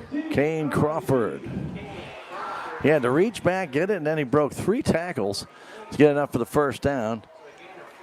Out to the 48-yard line of Salem. It's a 14-yard gain. And another first down for Houston. Riley back to throw, getting a little bit of pressure. Fires that ball out. It is caught for a gain of about 7. We'll see exactly where they spot him, 41 or 42. And that was Crawford again with that catch, Rick. Okay. And a timeout called by Houston. We are going to keep it here with 44 seconds left to go in the half. Do want to tell you that there's going to be a SACPA fundraiser come September 26th at 6 p.m. at the Salem Bowling Center. It's a bowling night where only 15 team spots are available, and it is a fundraiser for SACPA. It's $200 per team, and you can have up to 6 players. If you'd like more information about the SACPA fundraiser at the Salem Bowling Center, you can register in person at the ONCRC or in the Salem Chamber office. Drop by Monday through Friday and check it out. Join them for a night of strike, spares, and community fun. The SACPA fundraiser, September 26th, 6 o'clock, Salem Bowling Center. Salem Tigers will be home to face Thayer next week. Rick, you're going to have to tighten up a lot. A lot, yep. No fun. I mean, turnovers right now have been bad. 5 turnovers this first half. Yep. 3 by Salem, 2 by Houston. Not good. But we still have 44 seconds left. 35-6, Houston with the lead. They've scored on a fumble recovery. They've scored on a little flip pass off of a pass. The old hook and ladder? Old hook and ladder. Yep. I don't use that anymore because nobody says that anymore. And I don't think they know what they mean. Yeah, like, huh? What'd you say? Yeah. For the old football people, the old hook and ladder. Yeah. Back to throw and doing a little screen pass. Getting that down to Van. Van has the first down to the 27-yard line of Salem. A gain of 14 yards. Okay. First down, DIG. Clock is running, 30 seconds and counting, and now a timeout called by the Houston Tigers. We'll take a break. 35-6. Timeout called by American Family Insurance agent Jonas Schaefer. Back in 30 seconds. Tiger football on KSMO Media. I am a Missouri Farm Bureau insurance agent, and I'm here to talk about life, your dreams, your work, your family, and how you can protect it all with a company that will talk to you with the honesty of a farmer and take care of you with the integrity of a neighbor. I'll make sure no detail is left uncovered so your family can breathe easy. Because just like you, I chose to build a life in Missouri too. I'm a Missouri Farm Bureau insurance agent, and I'm from Missouri for life. Want to change a life in just 1 hour a week? Thanks to the opioid settlement funds through Healthy Dent County, the Mentoring Makes a Difference program is here, connecting caring adults with local students. 1 hour of your time can make a lasting difference. Join us today and become a mentor. Contact liberty@salemcommunitycenter.org or call 573-729-8163. Mentoring makes a difference. 1 hour, one child, one big impact. 27-yard line. Back to throw Riley. He might keep it. He fires it downfield. It is caught and knocked down and holding on to it. Wow. Guerra holding on to that ball at the 7-yard line. I don't see any flags. I don't think he held it, Stan. Did he not hold it? No, I don't think so. I think he got knocked out of their distance at the last minute. Guerra had his hands on it and fenced far into the field underneath the light, which it doesn't even hit down there. You can't really see anything. True. So that pass is incomplete. Boy, that was a beautiful pass. It was. 20-yard pass play would have been. Yeah, that was a nice hit down there, Stan, to jar that ball loose. 21.9 seconds to go. Nice touch pass, though, by Riley. Just incomplete. It fires that back out to Crawford on the sideline. And I guess a flag is down. I don't see one. You see one, Rick? I don't see anything. Or the timeout? I've still seen no sign by any of the officials. Nothing. I'm assuming it's a timeout. Okay. I don't know who. All right, well, we had these guys week one. We never could tell when there was a timeout or a penalty, and now we're just assuming it's a timeout. And so with 20.3 seconds left, we don't know who we have called that second timeout. down and 10. Okay. Still don't know what it is. We'll keep it here with 35-6 our score because we don't know if it's a timeout, injury, break, water break with 20 seconds left. I can't see that. This is. But he did not give us a signal. He did on who not give a called signal. timeout. Yeah. They've not indicated one way or the other why the play was just stopped. Not just was stopped. Yeah. Why was the play stopped? Has to be a reason. Got to be something. Yeah. Okay.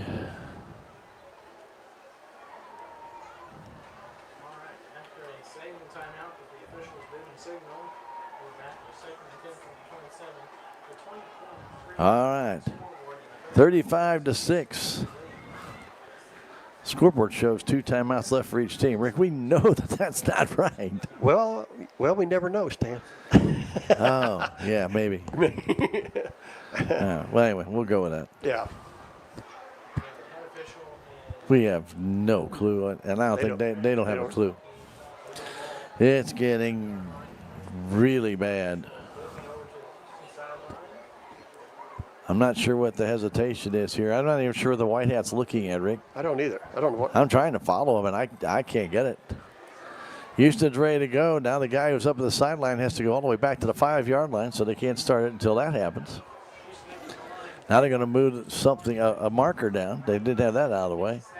Back to Riley. Riley wants to go deep. He fires the ball down the corner of the sideline. It is caught and intercepted. Intercepted by the Salem Tigers.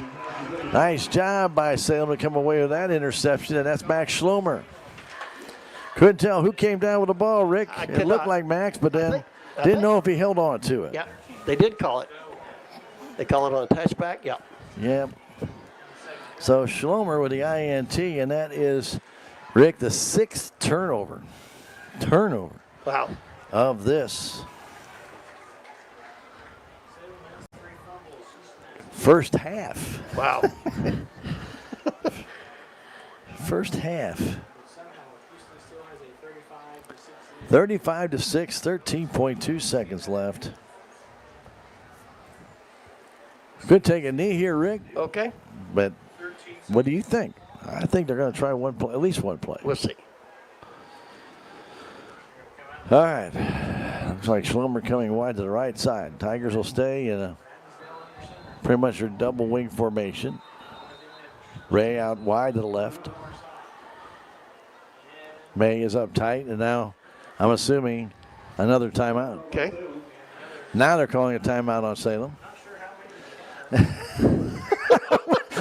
I think we've had 7 timeouts. I don't know. Yeah. I don't have any idea. 35-6 our score. 13.2 seconds left. I guess we should keep it here because I have no idea, Rick, where we are in timeouts. I don't either. I'm not sure. But I guess we'll just keep it right here. Remind people our halftime show is coming up. We'll bring you some stats and different scoring plays here in this first half. All brought to you by United Country Salem Realty. They sponsor our halftime show, which they'll do here from Houston at the conclusion of this now 15 seconds. Okay. How an incomplete pass would add time to the clock, I'm not sure. Right? An interception, right? Can't change the clock. Yeah, you just add whatever you wanted to. Well, they just did. It's now 15 seconds. Okay. Well, we'll just keep guessing. Ragsdale hands that ball off and then pulls it back and takes it up for about 3. Ball to about the 22, 23-yard line. And time looks like it's going to run out here in the first half. Finally. 35-6, Houston with the lead here at halftime after that short 3-yard gain by Ragsdale, and it's been pretty much all Houston here. Too many mistakes by the Salem Tigers. He had a Schlomer interception to round out the half, but Houston still with a big lead, 35-6 as we go into halftime. Rick, I know we didn't come into this game thinking it was going to be like this. No. I don't think anybody came into this game thinking it'd be like this. But it's been an insane game. And I really don't know how else to really put it down. Is turnover city. That's about all you can say, Stan. Yeah. And I'm without words as to how this game has really kind of gone on. It just has not been a real smooth game.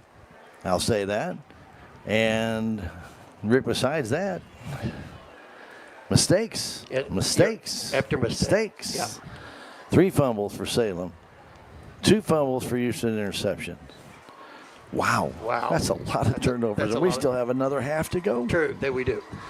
Houston and Salem, always a great way to start out your SCA conference, but not a great way to start out the first half of the Salem Tigers as they trail it by a score of 35-6. We're going to come back in 3 minutes to get you up to date on some stats here from the first half, right here on our halftime show, brought to you again by United Country Salem Realty. Remember, talk with your friends down there if you have any questions about finding the right real estate, be it Dent County or other areas in southern Missouri or the Ozarks. Call 573-729-3148 or stop by 605 South Main Street. Babette Wells, your broker owner of United Country Salem Realty, bringing you our halftime stats show. We'll take a 3-minute break, come back. Tiger football on KSMO Media. This is Mike Elliott from Town & Country Insurance. As an independent agent, we shop many different companies, allowing us to find the best value for our clients. Town & Country Insurance has been serving South Central Missouri since 1963. We have offices in Salem, Rolla, Licking, and Mountain Grove, and would welcome an opportunity to show you what we can do for you. Stop by 400 West Scenic Rivers Boulevard, located inside the Town & Country Bank, or you can call our office at 729-6624. Hi, I'm Susie Cahill, Director of Healthy Dent County Fitness Center. Are you looking for a place to begin your journey to better health? Come inside. Never in my life have I been in another atmosphere where everyone was so friendly and eager to help others. It's not just the staff, it's the members. They're so passionate about what they do and so excited to help you. If you're ready to begin your journey to better health, come by and see us. Mid-Ozark Animal Health Center in Salem is here for all of your veterinary needs. From your house cat to a herd of cattle, Dr. Cunningham and her expert staff are here to help. Mid-Ozark Animal Health Center is committed to providing your animals with the highest level of care and support. Schedule an appointment today for checkups, boarding, surgery, supplies, or even 24/7 emergency services for established clients. Stop by or call in today and get the veterinary care that your pets deserve. Thanks to our amazing sponsors, we're able to bring you Salem Tiger sports and community events. Some of these sponsors include Living the Dream Outdoor Properties of Salem, specialize in all types of outdoor properties. Rocking G Western Trading Post. Visit today for superior service and personalized attention. Thanks to these fine sponsors, we're able to bring you Salem Tiger sports and community events. Terrell Complete Auto Care is a full-service auto repair center in Salem. They offer full-service oil changes as well as $2 discounts on Tuesdays for all ladies, and Wednesday is Senior Citizen Day. Plus, Terrell Complete Auto Care can take care of all your auto and diesel repair needs. They offer free pickup and delivery in town. James and Sheena and the staff of Terrell Complete Auto Care are proud to support the Salem Tigers. Progressive Ozark Bank is proud to announce a better way to manage your debit card fraud alerts. Instead of a phone call, customers will receive a message on their text-enabled numbers if there is a concern on a debit card transaction. It's fast and easy. Want to find out how you can get fraud text alerts on your phone? Drop by or call Progressive Ozark Bank for more information. Progressive Ozark Bank, FDIC insured, where people matter.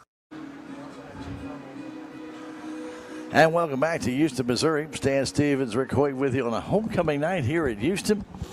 Rick's third game of the year to having homecoming already. I thought it was a little bit early, but First SCA game. yeah, first SCA game.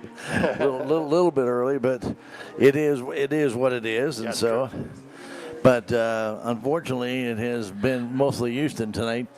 Too many turnovers for the Salem Tigers, but give Houston credit. When Salem has made a mistake, they have made them pay. You're right, Stan. And they've capitalized on every one of Salem's mistakes, and Salem has only capitalized on one of their mistakes on the turnover. But like I say, Houston has had a well play of this first half. And it really has been, I'd say, an interesting first half.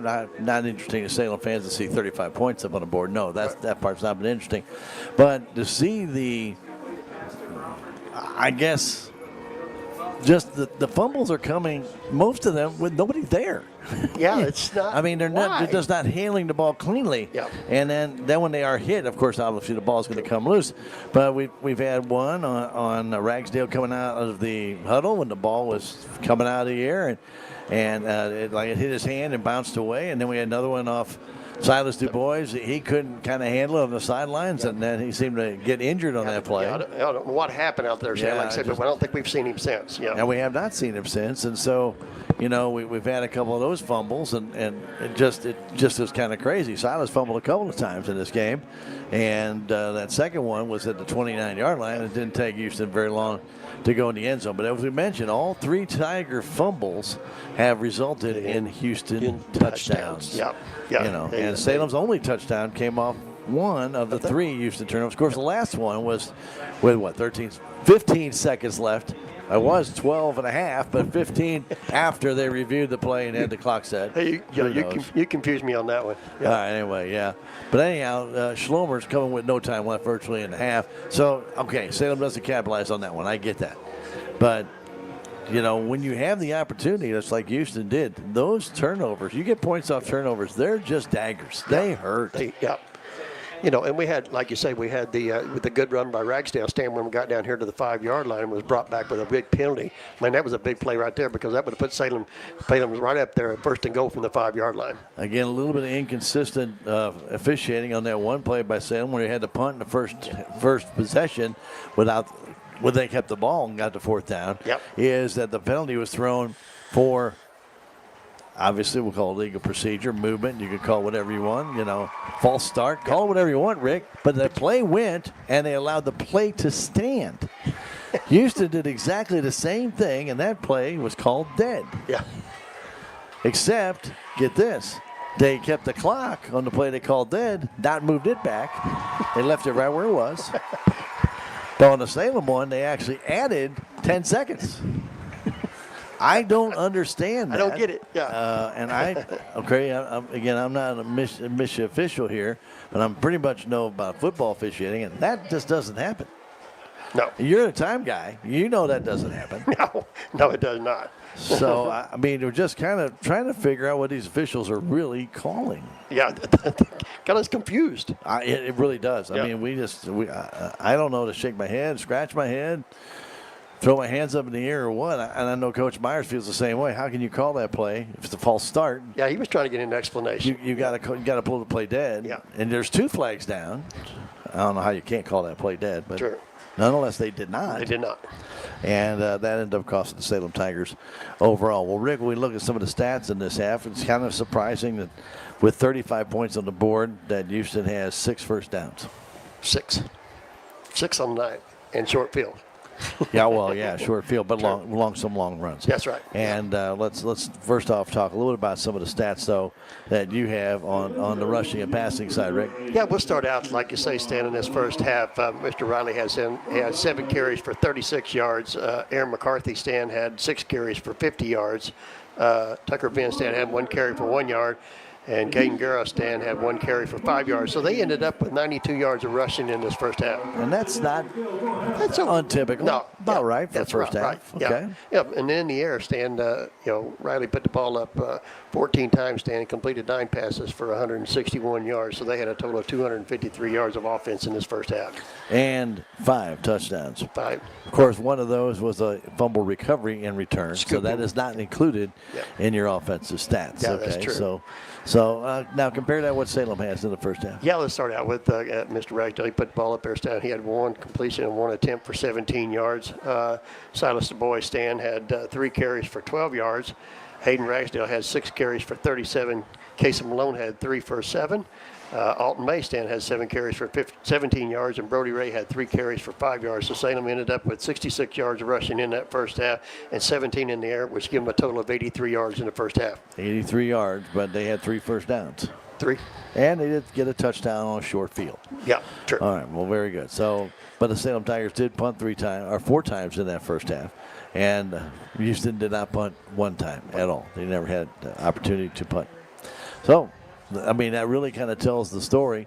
Houston defense has been there, but some penalties, again, even though Salem's only had 2, both of those penalties that was costly. Really hurt on big plays. Yeah, they did. Yeah, that unopportune time, Stan, to throw a flag, and that's exactly what hurt the Salem Tigers. I believe Alton May had a first down on the first one, and that got brought back. And then the last one, as you mentioned. Wow. And that was a huge, because like I said, that was first and goal. That was first and goal. Yeah. And when you look at that play, and that was when the score was 14-6. Yeah. Yeah. Changed the whole complex of the game a little bit. So key penalties, turnovers, things that every coach harps on. Rick, you play football. I play football. You play basketball. It doesn't make any difference. If you turn the ball over, you're going to have troubles. Yep. If you're going to have a bunch of fouls or penalties, you're going to be in trouble. Yeah, you just can't do it. You can't do it, and it can't come at critical times. Nope. And people say, when is not a critical time? I get that. That's a good question. Yeah. I mean, on a play that's 3rd down and 5, and you get a holding penalty, it's going to be 3rd and 15. Yeah. Okay. I mean, I get it. That's not a great penalty. True. But when you take back a gain. Yeah, when you lose that yardage, you're right. Yeah, when you eliminate the gain, and let's say it's 30 yards, like Ragsdale had, about 35 yards on that one, you lose the 10. But you lose the 35. Plus the 35, yeah. So you lose. It's a 45-yard. It's a 45-yard penalty play. Yeah. so that's kind of what we're trying to allude to. And those really they hurt. They really hurt, and they kind of get to your confidence a little bit. So very good. Who is the leading rusher in the first half for Houston? For Houston, that's going to be Aaron McCarthy. Stan. Okay. He had 6 carries for 50 yards in that first half. Okay, and following him, DJ Riley had 7 carries for 36. Okay, very good. Tucker Venn 1. And I mean, the two basic guys. The two basic Riley guys, and it was 36 and 50. Yeah, you're exactly right. Now, Silas had some yards before he went out. Yeah. Silas ended up, like you say, he had 3 carries for 12 yards. Right. Yeah. And then Alton has. Yeah, Alton he had 7 carries for 17 yards. Okay. Yeah. And then Ragsdale. And Hayden had 6 carries for 37 yards in that first half. And then that big one that was called back. Yeah, and the big one. Yeah, a big one that was called back. Yeah. So and Brody Ray started out at fullback, has now moved back to tailback with Du Bois not coming back in after his second fumble. Yeah. So again, we don't know the situation. We do know his leg got taped up, and it looked like maybe his hand or wrist got taped up. I'm not quite sure. So hopefully, he's going to be okay. We don't want anybody to get injured in these games, and hopefully Silas can get back in the game. He's a valuable player for the Salem Tigers. As all these kids, we all want them to play and exceed, and exceed their expectations and get to a level of excellence. True. That's what everybody wants, and that's what we hope that they can come to. Just gotta keep grinding away, Stan. Well, they're going to have to really grind here in the second half to come back. We are at halftime. They have their marching band out here on their homecoming night, and we still have quite a ways to go at halftime, and we'll take a break. We'll come back and go over the scoring in this first half, as it's been a half. Let's just put it. I don't know how else to explain it. It's been a half, and DJ Riley and the Houston Tigers have a 35-6 lead over the Salem Tigers, and Rick, it's going to be an uphill battle this second half. There's no doubt about it. Yep. Houston will get the ball to start the second half. Yes, they will. Yeah, they'll go on offense first. 35-6. Let's take a 3-minute break and come back with more of your halftime show, brought to you by United Country Salem Realty. Again, questions you might have about the right type of property for you, 573-729-3148, or stop by 605 South Main Street. Pat Wells, your broker owner at Salem United Country Realty here in Salem, Missouri. Back in 3 minutes, Tiger football on KSMO Media. It's only because of our sponsors we're able to bring you Salem Tiger sports and community events. Some of these great sponsors include Legends Automotive LLC, Salem License Bureau, Fly & W Boutique, the City of Salem, Salem Farm Equipment, VIP Properties, as well as Quick Tan and more. Be sure to thank these sponsors the next time you see them. It's only because of them we're able to bring you Salem Tiger sports and community events. Every project is different, which is why Salem Truss uses modern engineering software to design, then construct quality trusses for your home, barn, or business. The size of the job doesn't matter, but the quality of the work does, which is why Salem Truss will deliver their trusses anywhere. Proud to support the Salem community, they're open Monday through Thursday from 7:30 to 4:30 and Friday from 7:30 until 11. For more information, call Salem Truss at 729-9276. Don't wait any longer for great dental care. Four Rivers Community Health Center specializes in helping individuals and families with Medicaid insurance. Need help applying for Medicaid? We have community health workers and navigators to make the process easy. Even if it's been years since you last visited the dentist, we can help. Our comfortable office, compassionate team, and minimally invasive treatments will help you feel completely at ease. Four Rivers Community Health Center. Your community, your health. Your legacy. Protect it, prosper, and pass it on. Stephen Patterson, attorney at law, specializes in real estate, estate planning, probate, family law, and business law. A Salem native, Stephen Patterson provides comprehensive representation to clients throughout southern Missouri. If you need assistance, contact Stephen Patterson, attorney at law, at 573-453-2529. How do you measure success? In points? In wins? Or trophies? At Shelter Insurance, we measure success in the quality of our products and services, in our community support, in being there when you need us most. We're your shield, we're your shelter. For auto, home, life, or business insurance, see Shelter Agent Brian Martin in Salem. With tax season fast approaching, you might have some questions that you need answered. If so, give the Tax Masters a call. They have over 40 years of experience and can handle all types of accounting services plus certified e-filing. Don't ever let yourself be a slave to the IRS. Come and see Jackie or Beth at Tax Masters, located at 107 West 4th Street here in Salem, or call 729-3001. All right, welcome back to Houston. We are at halftime on their homecoming night here in Houston, Missouri, and not dissatisfied their homecoming crowd. A big crowd on hand.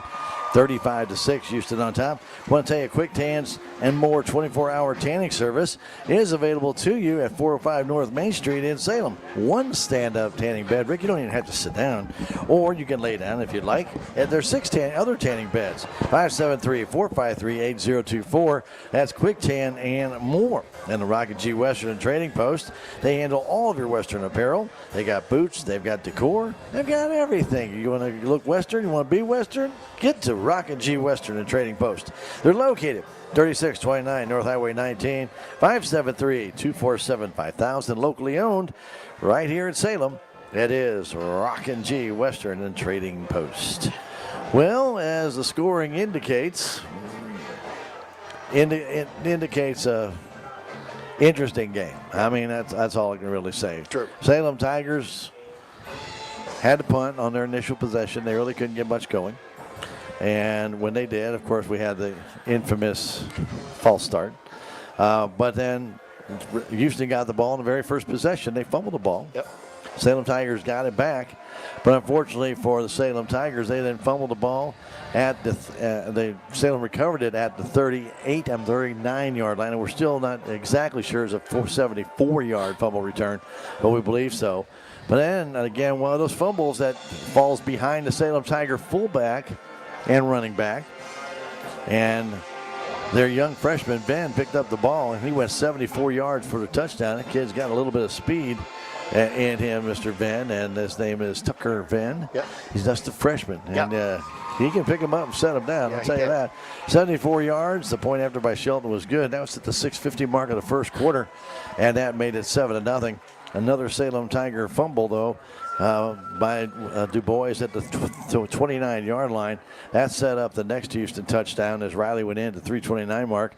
After a run down to the 1-yard line, they just quickly made no huddle, went right to the line, and he just ran it in. Shelton with the point after, 14-0, and that's how the first quarter ended. In the second quarter, at the first play of the second quarter, as a matter of fact, Tigers recovered a fumble by Houston.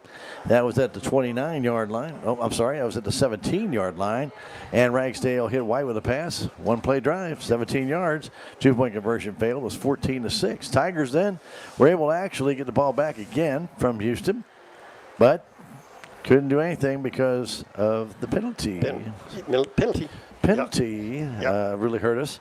And then it was, obviously we had a short punt by White, and then it was Venn and company again, this time on a little pass play, a little hook and ladder, in which I don't know who caught it. I think it was Crawford that caught it initially and then flipped it back. I believe it was, but don't quote me on that.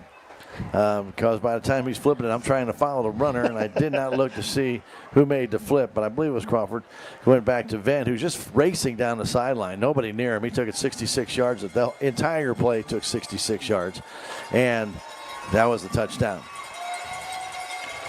Shelton had the point after at that time, made it 21-0.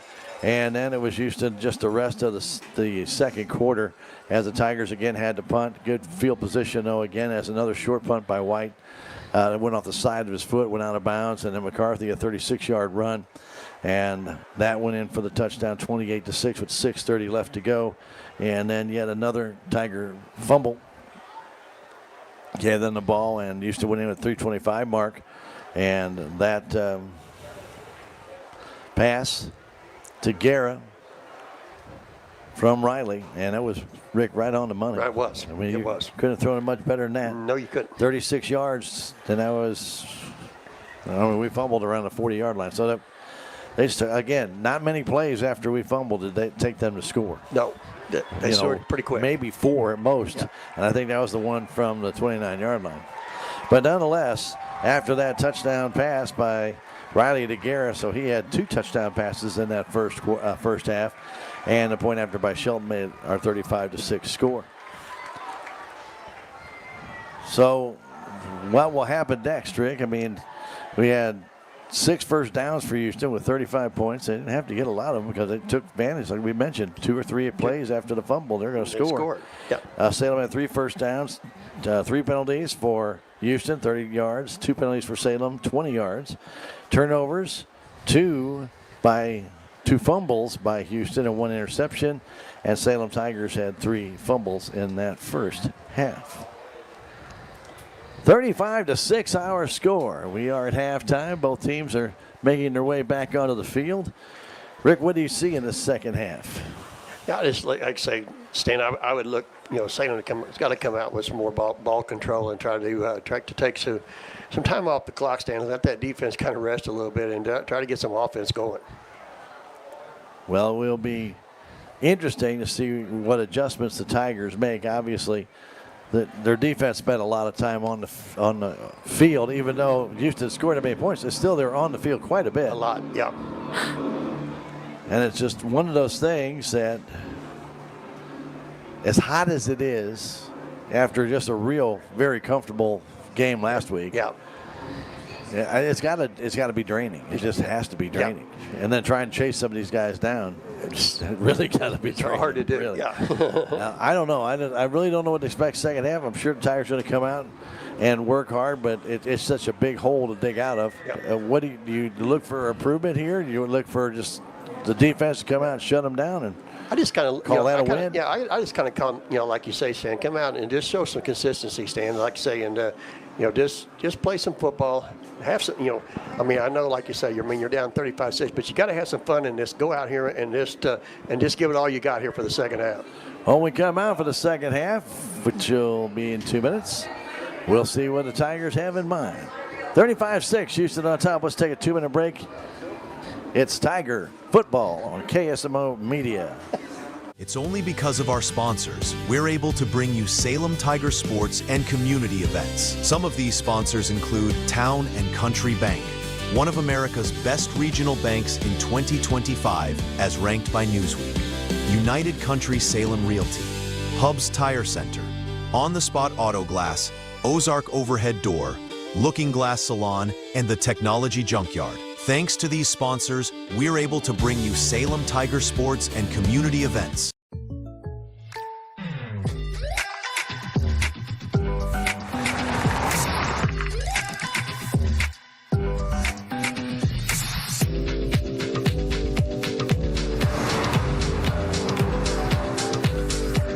For your surprisingly great rates, contact your local State Farm agent today.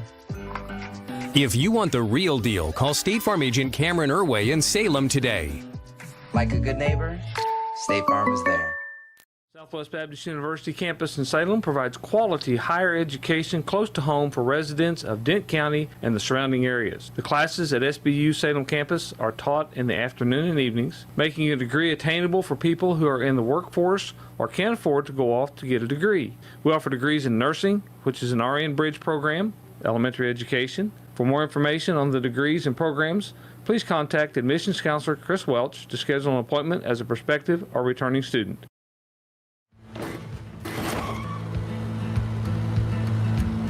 Sorry, Dad. Sure, you could get him a new car. You could also light a pile of money on fire. Because as long as Mr. It wasn't my fault takes the wheel on occasion, maintaining this car is your best option. So keep it running longer, stronger, with quality parts and a whole lot of Napa know-how. Dad, where are you going? Take return number 13, Tucker Bennett. Tigers will take over at the 45-yard line, first and 10. And welcome back. Salem kicked off. They didn't take the extra 3-minute break, so they did not. No, we didn't. So Tucker Venn brings the ball back to the Houston Tiger 45-yard line, first and 10. Riley and company back out there for Houston. Again, the black uniform for the red and white trim. He takes it, gives it to McCarthy. Now another inside handoff on a reverse to Guerra. Guerra with some running room gets about, I want to say about almost 10 yards. I'll say 9.5, but I think they might spot him at a 10. And they'll spot him very close to the first down, but about a yard shy. Okay. 9 yards. Just underway here in the third quarter.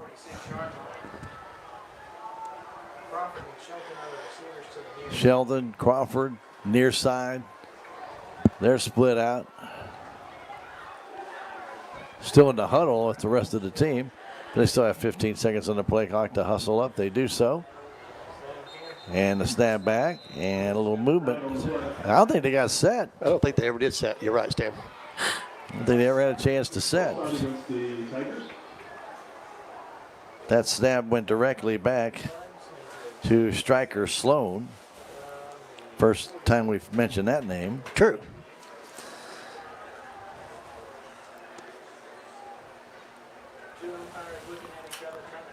He is a freshman, Stan. Yes, he is. Yeah, they got some young kids. Yep. So they'll move the ball back onto the Houston side of the field. You got to be down for a full count. They have to be in place. They just run up there and boom. Yeah, they took that snap pretty quick. Sloan takes it again, trying to run to the outside. He is taken down after a yard gain. He's taken down by Salem Tigers' Ryan Hallinar. It'll be 3rd and 5.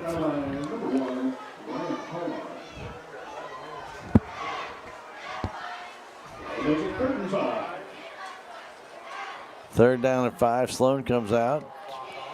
Riley back in. Here in the first possession of the second half. Riley wants to throw the ball. He gets pressure, fires that ball out, and it is caught for a first down at about the 30-yard line. And it may be closer to 32 as we're going to spot him down. That was to Venn for a gain of almost 20 yards. About 18-yard gain. Okay. And a first down for Houston.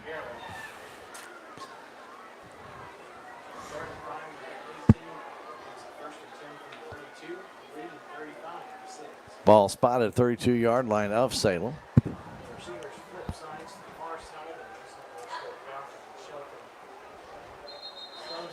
Tried that inside handoff to Guerra again. That worked so well. The flag went down for a false start.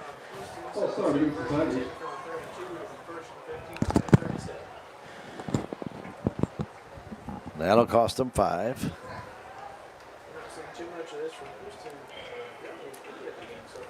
Five penalties, 40 yards.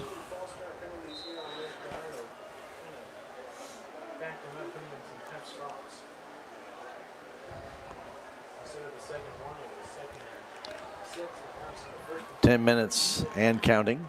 Third quarter. A double tight end really on the right side. They're going to hand that ball off and trying to get to the outside with a big hole and getting about 6, maybe 7 is TJ Riley.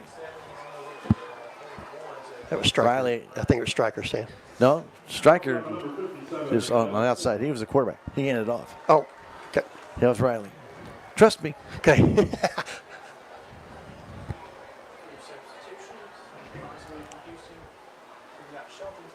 Yeah, they've got Sloan at quarterback and Riley right next to him. They can snap it to either one.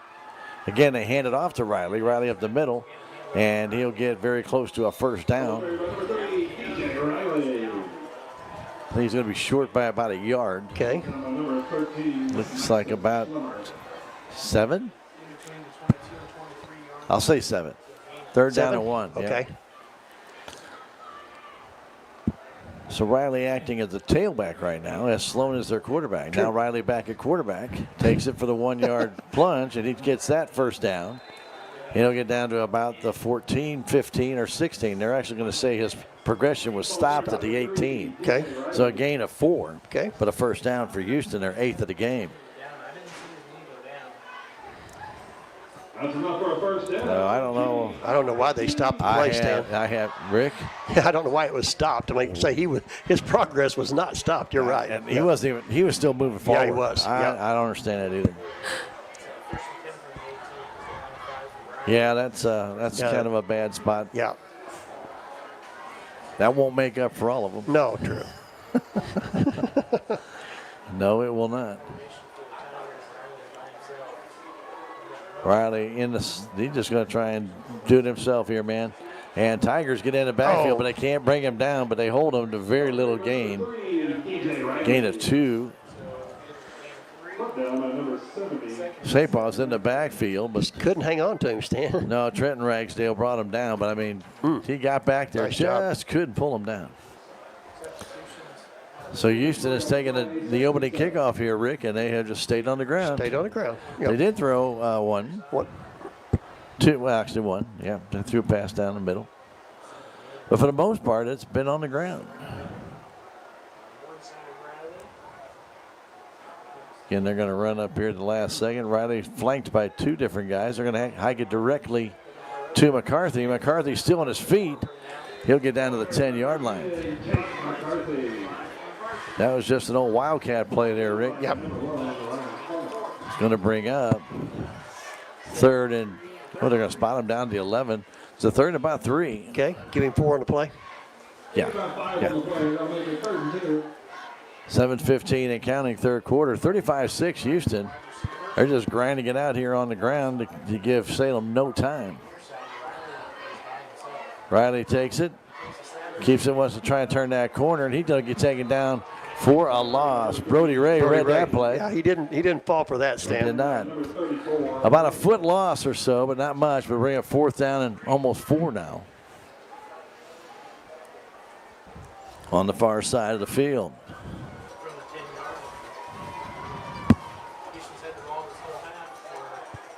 $35-6, Houston on top with 6:35 to go in the half. Here's Riley again trying to sneak around that corner. He's still on his feet, and he's got the first down. He's got the touchdown.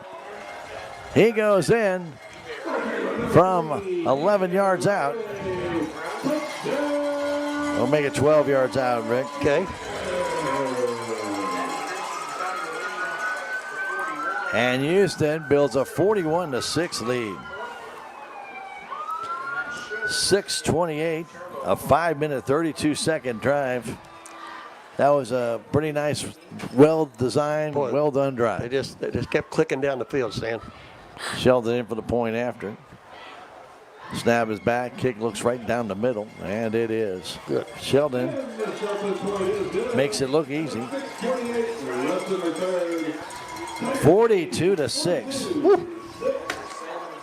And I know Coach Myers not happy about the way this game has gone, but that opening kickoff in the third quarter brought to you by Farm Bureau Insurance. Remember, Willie Strader is your agent when you need questions answered about your small business insurance. Willie can answer them. Find out how he can get you covered. 729-4941 at 1414 West Scenic Rivers Boulevard in Salem. On the Spot Auto Glass is available to change out your auto glass. Guess where, Rick? On the spot. On the spot. On the spot. That's what's in their name. Check them out on Facebook or call 573-247-3608. Proud to support your Salem Tigers. On the Spot Auto Glass. Well, it's been a good homecoming for the Houston Tigers. The Salem Tigers will be coming home next week to face the Thayer Bobcats. Yep. And they're going to have to do a lot of tightening up. We know how tough Thayer can be. Yep. They're a good ball club. But hopefully we don't turn the ball over 3 That's right. times and Yep. give up 3 touchdowns True. and a fumble recovery for a touchdown. And make the, if you make the teams earn it and they beat you, so be it. Yep. But just don't beat yourself. Don't beat yourself. That's right.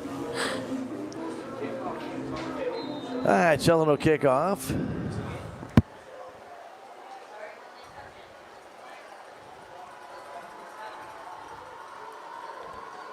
And that kickoff's a little bit deeper. Comes back and scoots by Alton May, who goes back to get it. He has it back at about the 15. He's trying to get a block. He does. And that's not a block from behind by Brody Ray, but they throw a flag. Oh, my God. That's horrible. Wow. He hit him in the shoulder. And they throw a flag for an illegal block. That is terrible. But it's right in front of Myers, too. He's got his hands on his shoulder. Like, you got to be kidding me. And for those who are video streaming it, you can take a look right there. He hit him right in the shoulder. Did not hit him from behind and actually squared up to get in front of him. Yeah, he did. But nonetheless, the flag gets – they're going to pick it up, Rick. They're going to pick it up. I'm shocked. Yeah. They heard you, Stan. Well, he brought it. May did a good job of getting back to the 31-yard line. He did get his helmet into the front. You're right. Yeah. Man, oh, man. But you see the flag go down, and you know how that affects you. You know it's going to be on your team as a running back if you're trying to run that ball back. True. Why go all the way? Yeah, that's going to be brought back, yeah.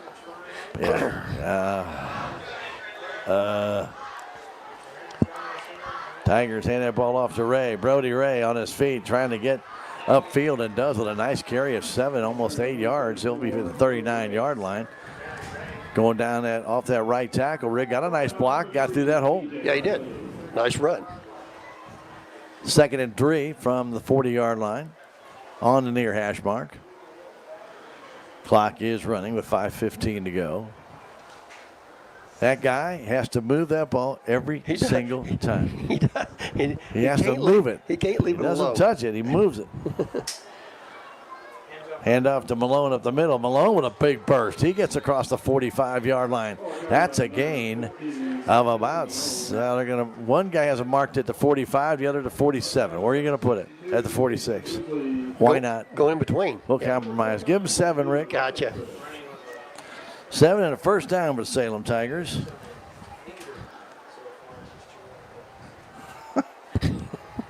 It's amazing. Yeah. All right, imbalanced line to the left for the Salem Tigers. They'll give it to May, trying to find that hole. He does and dances back against the grain. He picks up 5, maybe 6 down to the 48-yard line of Houston. Reversed his field. Rick found a little extra room. Yeah, he did. Tigers without Du Bois, who's, I believe, on the sideline. I haven't really looked for him. Okay. But he was on the sideline at halftime with his leg bandaged up. In motion, Ray. On the option, keeping it as Ragsdale. He'll go about 2 down to the 46.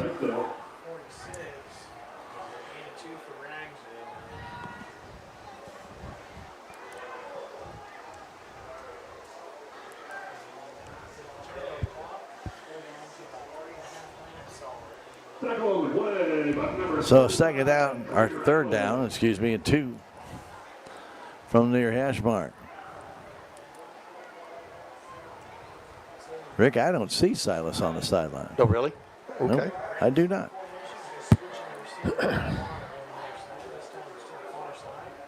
Ragsdale under center. Looks, fires that ball out. It almost intercepted. Ball was tipped. I think it was intended for Brody Ray. It'll bring up 4th and 2. That ball was tipped before it ever got near Ray, and then it hit a Houston player. I thought it was going. If he was looking, Stan, he could have picked that one off. Oh yeah, he wasn't. He was looking to hit Ray. He wasn't worried about the ball coming at him. Incomplete pass, Stan. The clock's running. Yeah. Well. Okay. Okay. Don't stop asking questions, Rick. 4th down and 2. Hand off to Ray. Ray gets that first down, and Moore still on his feet to the 40, and they'll go down around the 37-yard line. A nice run of almost 10 yards for the Salem Tiger running back. We'll give him 10, Rick, and a first down. I got him.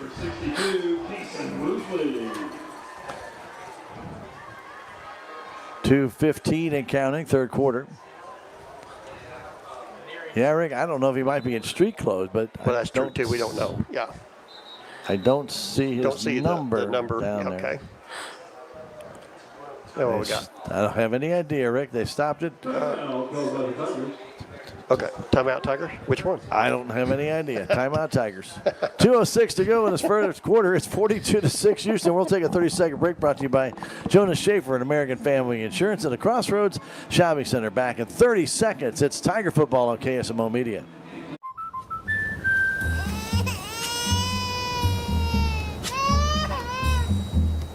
Life's better when you're under our roof. Because when you feel totally protected, you're free to enjoy your dreams. Bundle auto, home, and life and save up to 25%. American Family Insurance.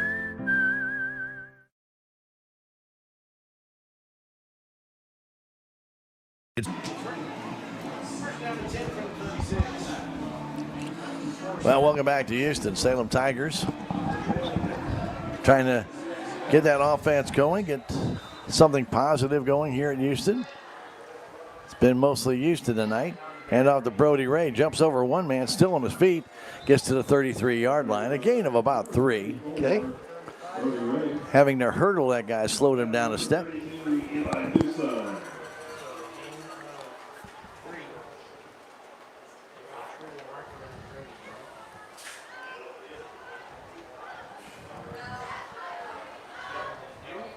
Second down, we'll call it 7. In motion, Ray, they hand that ball off. The ball falls right into the hands of the Houston player. He is all alone and taking it for a touchdown. Number 7. And that's going to be a 65-yard touchdown for Dotson. You couldn't have asked for a better bounce. Thank you very much. I should say a 62-yard. 62-yard return for a touchdown. That is the second touchdown. Wow. 62 yards from where he got the ball. As we verified that on our replay. And the turbo clock is running, Rick. It's running right now. I remember a game like that. Sam. Oh, I do too. And that point after was blocked by the Salem Tigers. And now it's 48-6. Well, Rick, that was just bad luck. Ball bust bounded up in the air, and I mean to tell you, talk about having something come right in your hands. Yeah. Mr. Dotson said, "Thank you." You know, he was probably the most surprised guy on the field. Like, oh my gosh, Ball this came is right in your hand. Again, another turnover by the Salem Tigers turns immediately into points. 4 fumbles for Salem. And I just couldn't believe that ball bounced right into his gut, and he just took off. I mean, when he hit it with his left hand stand, it was just like he was trying to bring it back in, but it just went right back past him and right straight into Dotson. Alt made a good job of getting a hand on it, but then the ball was just up in the air, and then went right into the stomach of the Houston player, Dotson. And what are you going to do? Say thank you. I'm gone. Yeah. Yeah. Been nice talking to you.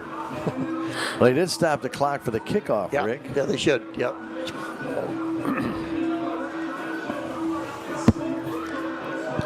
Until possession changes. Yeah. Well, decent and made deep. But Sheldon really hasn't been kicking it very deep. No, like I say, I think they're too deep, Stan. But I don't think Sheldon's going to kick this one. It's going to be a different kicker. Okay. It's going to be number 12, Jacob Lee. Okay. So Lee's going to kick this one, and maybe he'll try and show us how far he can kick the ball. Yeah, there we go. That'd be kind of interesting. And he is. He did. He did. He goes to the 10-yard line, and here's Alton May to the right side, trying to turn up the field, and Alton trying to dodge a couple of tacklers. Can't. Goes out of bounds at the 31-yard line. 48-6, Houston. Well,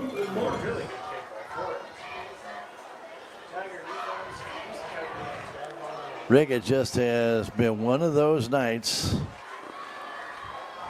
This is what you call, I think a coach calls a nightmare night. Yeah, you kind of just shake your head, stand, and move on. Not much you can do. No.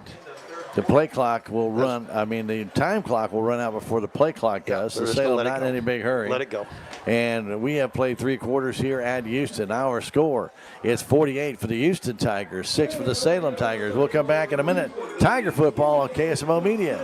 It's only because of our incredible sponsors we're able to bring you Salem Tiger sports and community events. A couple of those sponsors include Discount Bins in Salem. Discount Bins has truckloads of new merchandise each week, and the prices drop every day until they're gone. Jet Tire and Auto, Salem's only licensed Lucas Oil Service Center. Drive in today at 800 South Park Avenue right here in Salem. Thanks to these fine sponsors, we're able to bring you Salem Tiger sports and community events.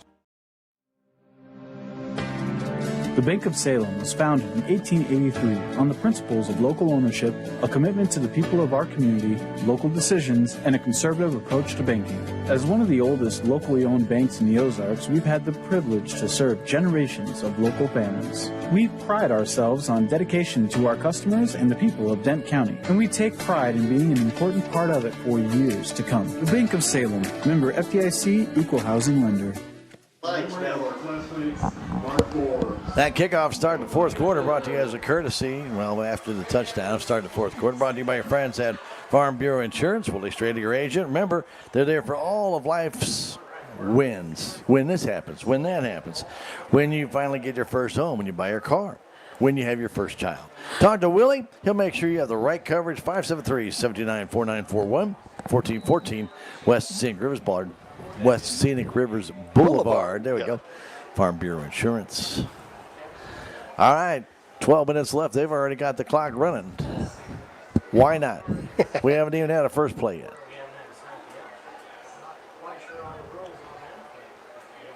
Tigers struggle on the snap as it looks like they have the second team guys in there.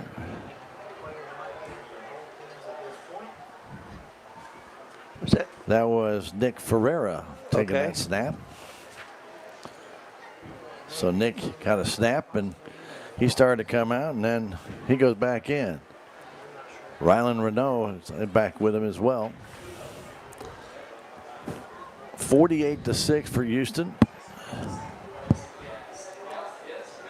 As the second team makes their way in.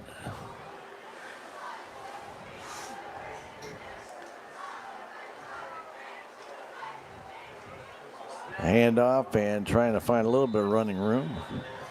It looked like it went to number 2, Kane Barrett. Okay. Number 35, Carter Allen. No gain on the play. Well, maybe a yard. So bring up a third down and 10. Ball right at the 31-yard line.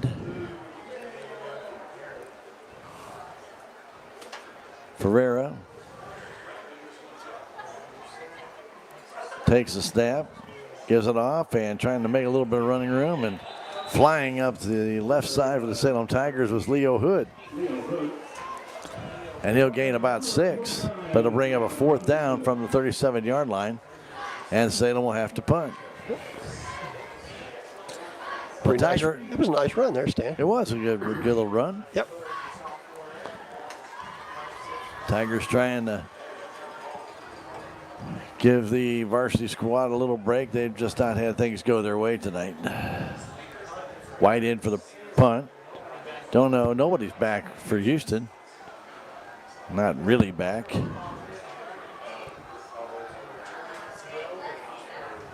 White, who has the only Tiger touchdown tonight on a tight end slant. He gets off the punt. It's a straight up punt. Comes down by the 40-yard line. Takes a Salem bounce to the 34. Kind of made a right turn there and just stopped. Down by Hallinar. And that's where Houston will take over with 9:15 left to go in this one with the clock running. Houston will go to 2-1 on the year, 1-0 in the SCA. Salem will fall to 1-2. Another big SCA game next week with Thayer, Rick. Yep. Thayer be coming to Salem. We all know about the Thayer Bobcats. They will play you tough no matter what. Yep. And the Tigers obviously cannot have 4 turnovers again. No. They are down on the season. And we were talking about that. They're 4-2 down the season going yesterday.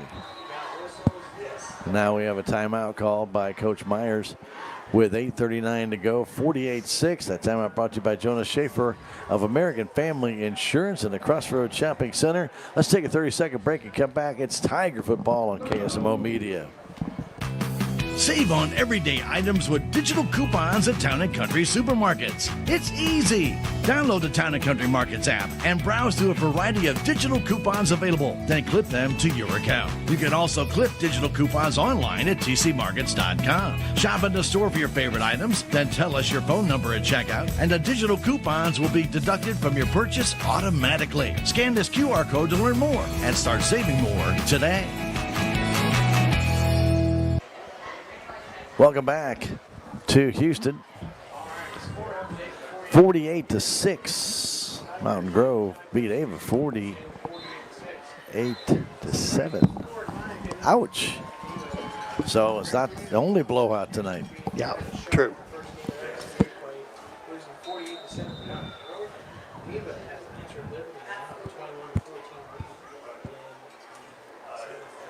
Sloan hands that ball off to number 1 of Houston, MJ Morgan.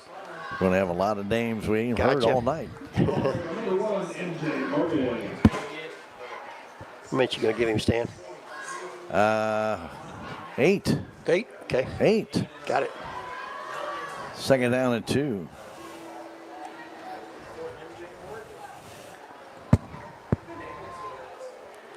Sloan in at quarterback. He got a few shots there. Gives it to Morgan again. Morgan's going to get the first down and more down the sideline. Morgan turns the corner, breaks the tackle. Still on his feet. Morgan still going. And Morgan's going to go in for a touchdown. That is a 57-yard touchdown. Okay. MJ Morgan. He just kept breaking tackles. Broke one at the line of scrimmage. Broke one at about the 45. Then he broke another 2 tackles at about the 30. And he goes in from 57 yards. Whew. Stan, he broke some tackles going on that run, didn't he?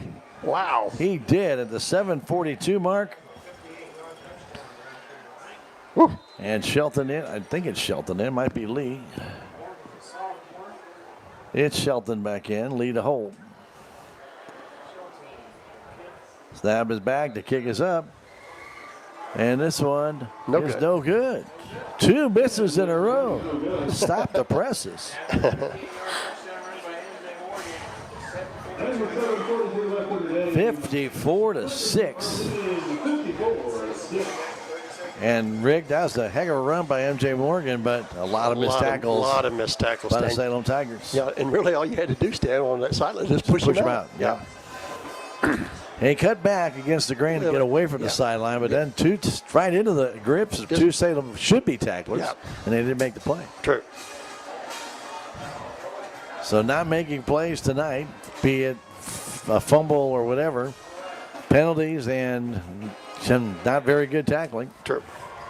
At least on that run. I won't say all night long, because some of the plays, it wouldn't have made any difference. And, True. You know, some of the, like the run by Dotson back on a return, there's no way there to tackle him. True. Who's going to get him? Nobody. There's nobody 2 there. fumble returns for touchdowns, Rick. Yeah. 2 fumble returns. Yeah. And that's not included in your offensive yardage. True. That's 136 yards of returns. That we don't count. We don't count, yeah. All right, so Lee will kick off.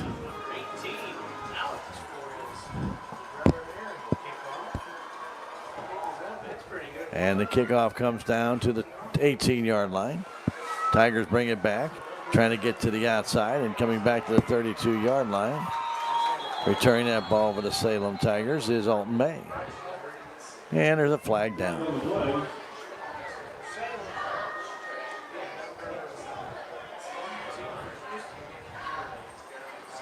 So the flag out at the 48-yard line, a little pushing and shoving out that way, Ricky. Okay. But what's the call and who's it on? True.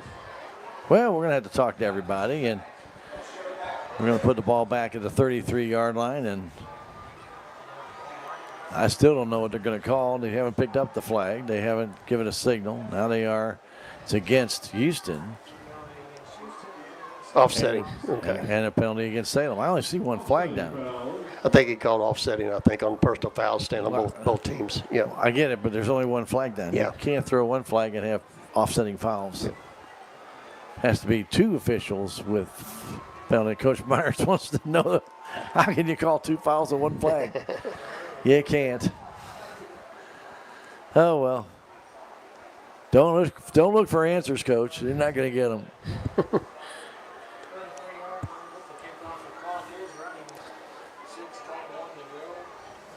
Tigers will be back on offense to see if they can try and get something going. Nick Ferreira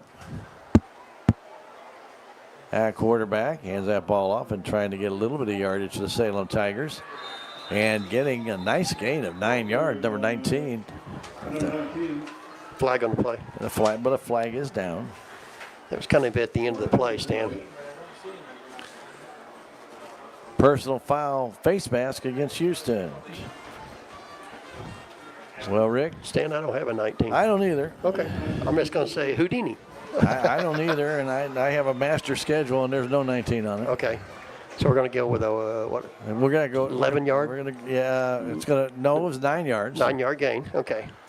And 15. The infamous number 19. Yep. We don't know. Probably a freshman that they have no numbers for at the bottom of our roster, Rick. We don't know. Yeah, that's right. So, yep, sorry, can't help you. This does happen occasionally. Yeah.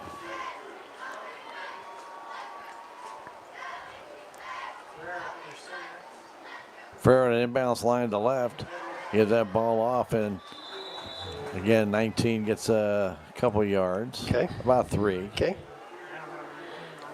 Ball comes by number 19, brought down by number 44, Matt Wilson. Okay. They don't know it either. They don't know it either, so yeah. We're all all in the same boat here, yeah. We all are lost in a lost world. Second down, we'll call it 7, and now somebody's stopping the clock for whatever reason. Timeout called by Houston. Okay. With 4:48 to go, 54-6. That timeout brought to you as a courtesy of Jonah Schaefer, your local American Family Insurance agent in the Crossroads Shopping Center. And should you have questions, give him a call. 573-729-5165. Jonah Schaefer, American Family Insurance. Back in 30 seconds, Tiger football on KSMO Media. Duncan Family Chiropractic provides chiropractic care to everyone from newborn to elderly.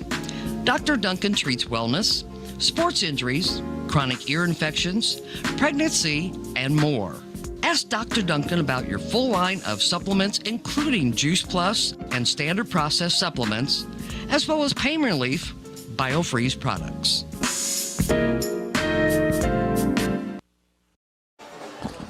Well, welcome back to Houston. Been the Houston Tigers night, their homecoming. They had their bus decorating contest. They had everything going on, and everything went the right way for them.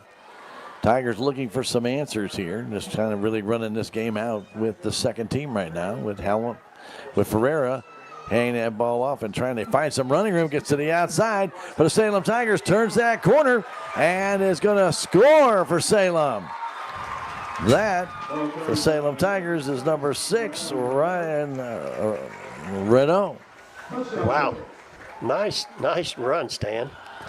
Ryland just turned on the burners on the outside, didn't he? He sure did. A 42-yard run for Renault. I don't see any flags down. Do you, Rick? No, I didn't see anything. That doesn't mean anything, I know. That's true. They still can call it. So 42-yard run will not do a kick. That we know. True. Renault got around that outside, Rick. He showed some good speed. Yeah, he got out there, didn't he?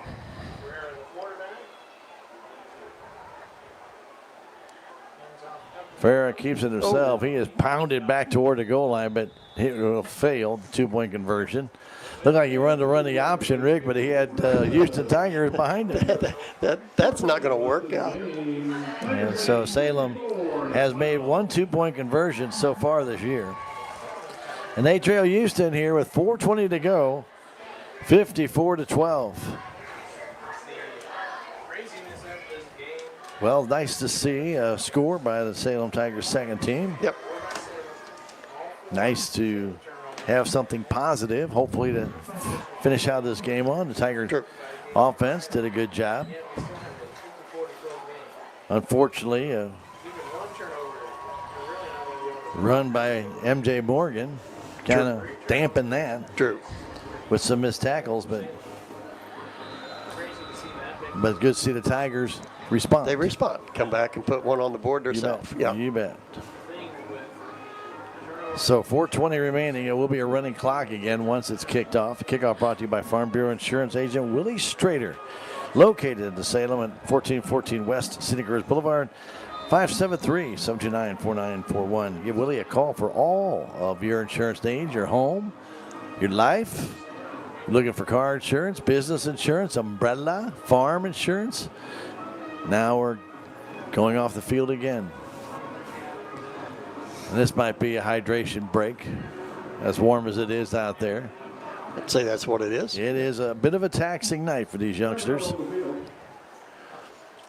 And again, you know, after such a real nice week last week, Rick, this has got to be, you know, just a wake-up call. True. So a couple Salem Tigers on the bench here, Rick. Okay. Obviously, Eddie Ragsdale, who came out with that injury, has not played since. And I think Cy is on the bench. Is he? Okay. I think his jersey is Just off. took his jersey off. Okay. So I think he's sitting there. But he's not back in the game. They won't be back in the game either. No. Neither will Eddie. No. So those guys taking a load off. Are done for the evening. At least tonight, and hopefully they'll be back for next week. Yep. All right. So again, some different players out there for Houston. M.J. Morgan deep. Looks like Riley might not be deep, and that might be number 2. Anyway, it's a shorter kick. Houston will fall on it at the 29-yard line. That's just good enough to make sure that's not going anywhere. True. Dropping on that ball was 21, Caden Guerra. And the Tiger defense of Salem and the Tiger offense of Houston will be back on the field. They're going to mark that ball right at the 30. Okay. 30-yard line. First and 10.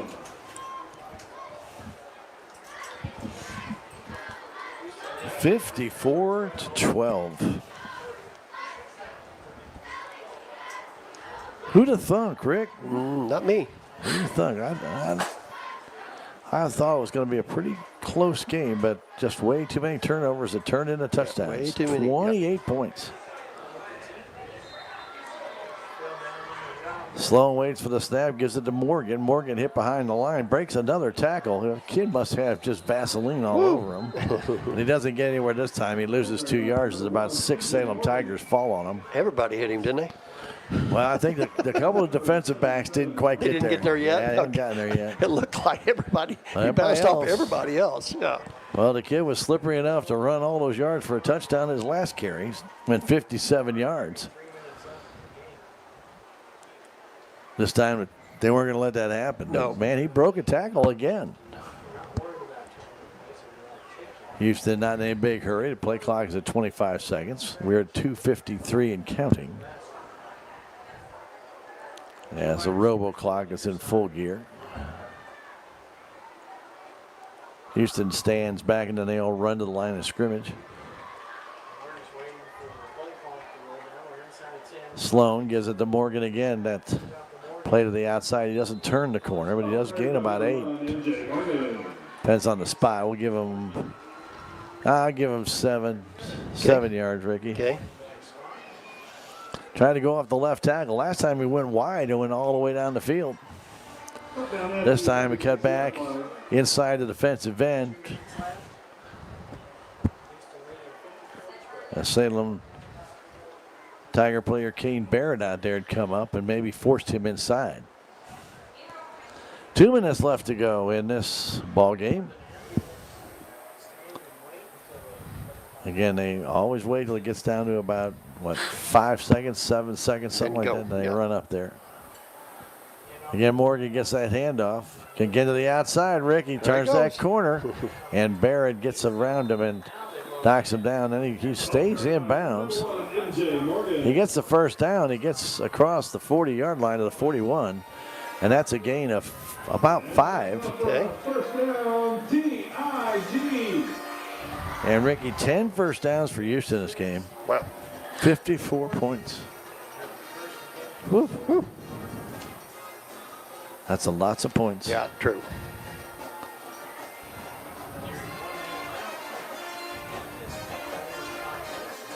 Without the turnovers, Rick, it'd be 26-12. True. That makes a big difference. Yeah, it does. Down to under a minute left to go in this one. Sloan waits. He'll take a knee. He's going to graciously let this one die. As we have still one more play you'll have to take a snap on. A loss of, just give him a loss of 2, Rick. Okay.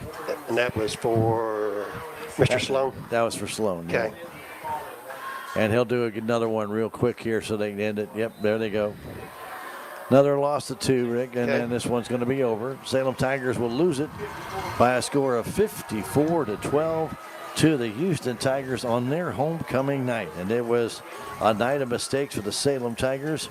They just couldn't get over it. Just couldn't get going, Stan. And I tell you what, Rick, when you look back at this game, the Tigers have to recognize they still got a lot of work to do. You're going to have to regroup, Stan, because like I say, you got a good ball coming in next week.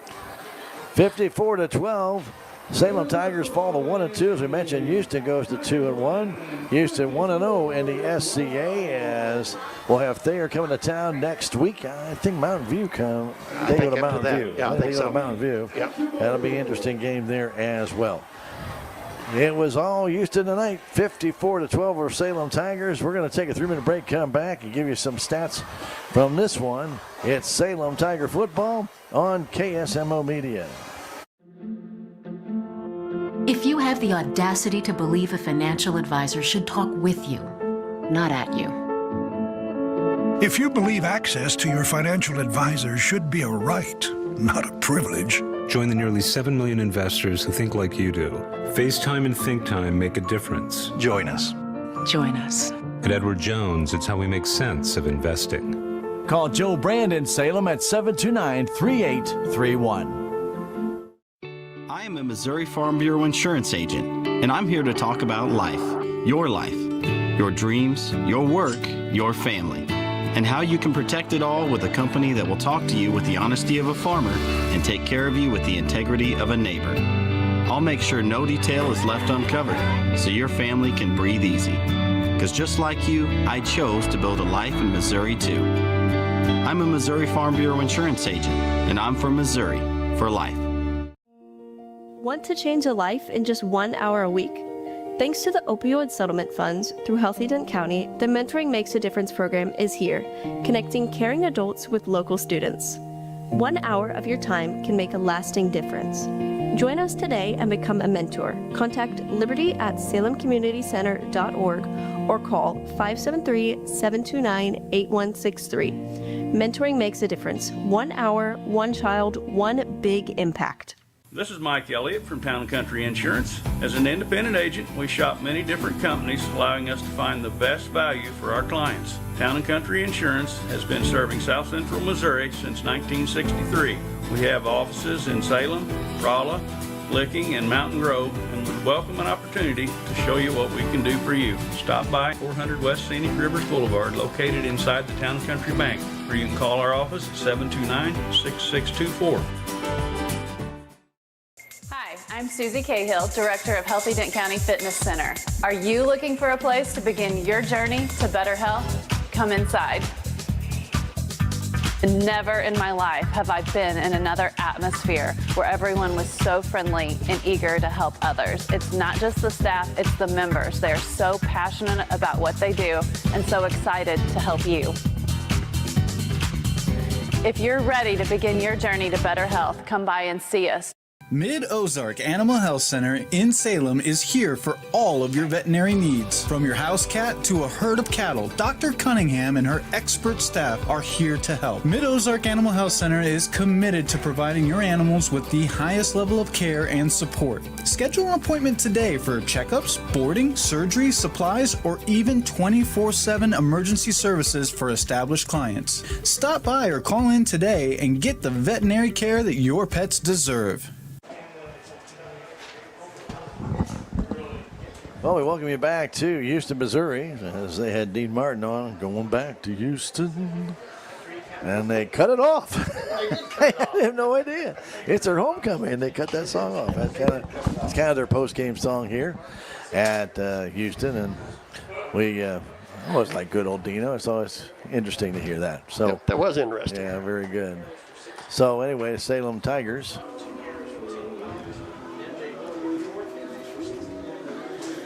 lose it tonight 54-12, and just one of those kind of games that when you look back at this one and the mistakes that were made, the turnovers that turned into touchdowns, I think would be the big thing. But as we mentioned earlier, a little bit of the penalties that happened out, picked up at the 26. Yeah, we got it right. It was. Yeah. I thought it was close. I couldn't really tell where he picked that ball up. We're watching the replay to make sure on that fumble recovery was 74 yards. Yeah, it was. Because they didn't throw any kind of indicator out for us to know. So in our post-game show, brought to you by United Country Salem Realty, brought to you as a courtesy of all of us at KSMO Radio, and of course, Babette Wells, your broker-owner down there at United Country Salem Realty. Our post-game show on KSMO Media, 573-729-3148, or go by 605 South Main Street. Got to give a lot of credit to Houston. They played a very good game. I'm not going to say they played a bad game. And they had a couple of mistakes as well. They had two fumbles and an interception. Okay, and Salem Tigers took advantage of one of those turnovers and scored. Yeah, I get it. Yeah. But Houston really did a good job when Salem Tigers had an opportunity, and they shut them down. They cut them off, keeping Salem from getting a response touchdown or a response answer to a touchdown that Houston might have gotten. They did that very well in the first half, Rick. You got to tip your cap to them. It was their homecoming night, but they played very good defensively when they had to. Salem Tigers did not play great defensively. The offense sputtered, fumbled, and when you look back at this game, it was just a bunch of mistakes. I mean, yes, it was very warm, but it was a bunch of mistakes. Both teams did not play this game cleanly in the first half, especially. No, they did not. But it was Houston that really took advantage of it, and they walked away with the big win tonight. When you look back at this game, and we talked about the key plays, the return yardage, we're going to tell people when we talk about return yards, it's not included in their offensive stats. So Houston finishes with 367 total yards. You're not even including 2 return fumbles, 4 touchdowns, and those return fumbles, by golly, add up to 136 yards. So that puts you over 500. That's 500 yards. 500 total yards. Yeah. And that's not even counted. But that's what Houston did to Salem tonight. They took advantage of those mistakes, scored 28 points off 4 turnovers. That's a perfect 4 for 4. And without those turnovers and those scores, Ricky, it would have been at least a competitive game. Yeah, and you're right, Stan. I think that, and as a whole, I think that Coach Sloan is going to, he's going to be happy with this win, Stan. I think that he's not going to be happy with the 2 turnovers, but I think that the Houston kids overcame most of them, and I think that other than that, I think that Coach Sloan would be pretty happy with Houston's performance tonight also. Let's talk a little bit about the individuals in this game. Obviously, DJ Riley had a very good game. We knew he was a good quarterback. He's a very good athlete. Yeah, you're right, Stan. And he had a good game passing. He had a good game rushing. Yeah, he did. But it was all the players around him that absolutely complimented him very well tonight. Yeah, you're right. You take all of him, Stan. You take that offensive line, and you take the running backs that he's got there behind him, and they did an excellent job here tonight. McCarthy had a good night running the ball. He got some much needed yards when needed, but when they needed the crunch yards, Rick, they always went back to DJ. He had 31 is going to be him, and maybe they're going to do the tush push. But as we mentioned, they seem to have the guys all lined up right behind the center to push the center over to open up a hole for DJ. So, I mean, maybe it was a little different way of doing a tush-push. I'm not sure. But I don't know. But anyway, they didn't really need to do that because a lot of times DJ would actually go to the outside. He wouldn't even follow the block. Yeah, just do his own thing. Yeah, absolutely. So, a very good effort. But when you look at a guy like McCarthy's kind of a bulldozer type. He's not real tall, not real big. Seems to be a little bit of a wide body, but he can get some of those necessary yards. But he's quick to the ball. Yeah, and that and that's what you're saying. That he's not, like they say, not the fastest guy, but he's got good football sense. Yes, he does. So let's go over the rushing stats for the Houston Tigers, Rick. Yeah, the rushing tonight stand is going to be DJ Riley had 13 carries for 67 yards. Aaron McCarthy had 7 carries for 54 yards. Tucker Van Stank had 1 carry for 1 yard. Caden Guerrero Stan had 2 carries for 14. Striker Sloan Stan had 3 carries for -3.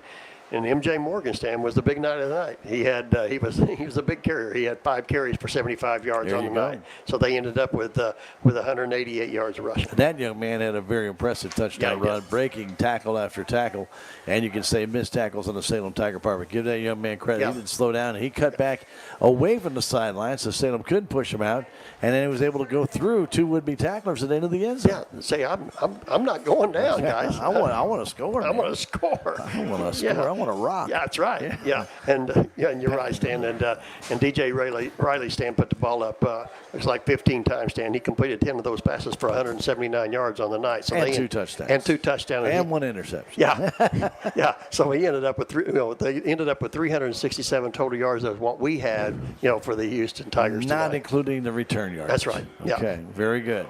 So if we look at the Salem Tigers side of the ball, just a lot of, I kind of believe some missed opportunities, but the fumbles hurt early on, and then the loss of Silas Du Bois, who did not come back in after his second fumble. Don't know what happened to him. I know they wrapped up his leg, and it looked like his left wrist also got wrapped up, but he did not come back in. No, he did not. That's a whole big part of the Salem Tigers offense right there. So talk about the individual stats for Salem, Ricky. Okay, we'll start out with the rushing tonight. Stan, you were talking about Silas. Silas had 3 carries for 12 yards before he went out. Hayden Ragsdale had 7 carries for 39. Casey Malone had 4 carries for 14 yards. Alton May had 8 carries for 23 yards. Brody Ray had 6 carries for 26 yards. Kane Barristan had 1 carry for 1 yard, and Leo Hood had 1 carry for 6 yards. And number 19, don't know who he is, he had 2 carries for 12 yards. And Riley Menard, Stan, had 1 carry for a 42-yard touchdown. The infamous 19. We don't know. and like I say, putting the ball in the air, Stan, like I say, Hayden put the ball in the air twice. Completed 1 pass for 17 yards. So, Salem ended up with 192 yards of offense tonight. All right, so for the Houston side, they had 10 first downs in the game, 3 turnovers, 2 fumbles, 1 interception, 5 penalties, 40 yards, and they had offsetting penalties there. Actually, they had 1 more penalty. I should have got that one down. That was that personal foul for the face mask. Oh, well. Okay. It ain't going to be a big out. It's not going to matter. Yeah. Yeah, I missed that one. Yeah. And that's 6-4-55. Okay. Sue me. Okay, anyway, nonetheless, 10 first downs, 3 turnovers, 6 penalties, 55 yards for Houston, 5 first downs for Salem, 4 turnovers, which all turned into touchdowns for Houston, True. and then 2 penalties for 20 yards. Not a lot of penalties, but 2 badly timed penalties for Salem Tigers on big offensive plays that got called back. And that happened last week at Lynn. We had Alton May go in, and the penalty brought that one back. And that was a touchdown. So, again, some of these key Tiger penalties have really, really hurt them. And when you look at the yardage tonight by Salem, 17 yards passing. That was 1 pass for a touchdown. That's it. And 175 rushing for 192 yards. Reggie, that's about 130 yards shy of where they really want to be. They want to be about 310 to 350 yardage for the game. That's right. And so, but when you're turning the ball over 4 times, you can't amount much. No, you can't get offense. Going. Yeah, you cannot abstain a drive, Stan, doing that. It just makes it tough. Yeah. We're going to take a 2-minute break, come back, and we'll return and give you all the scoring in this one. There's a lot. And then we'll come back with that when we return. In 2 minutes, it's Tiger Football on KSMO Media. Thanks to our amazing sponsors, we're able to bring you Salem Tiger sports and community events. Some of these sponsors include Living the Dream Outdoor Properties of Salem, specialize in all types of outdoor properties. Rocking G Western Trading Post, Visit today for superior service and personalized attention.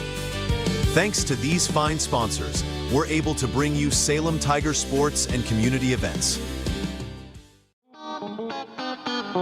Terrell Complete Auto Care is a full-service auto repair center in Salem.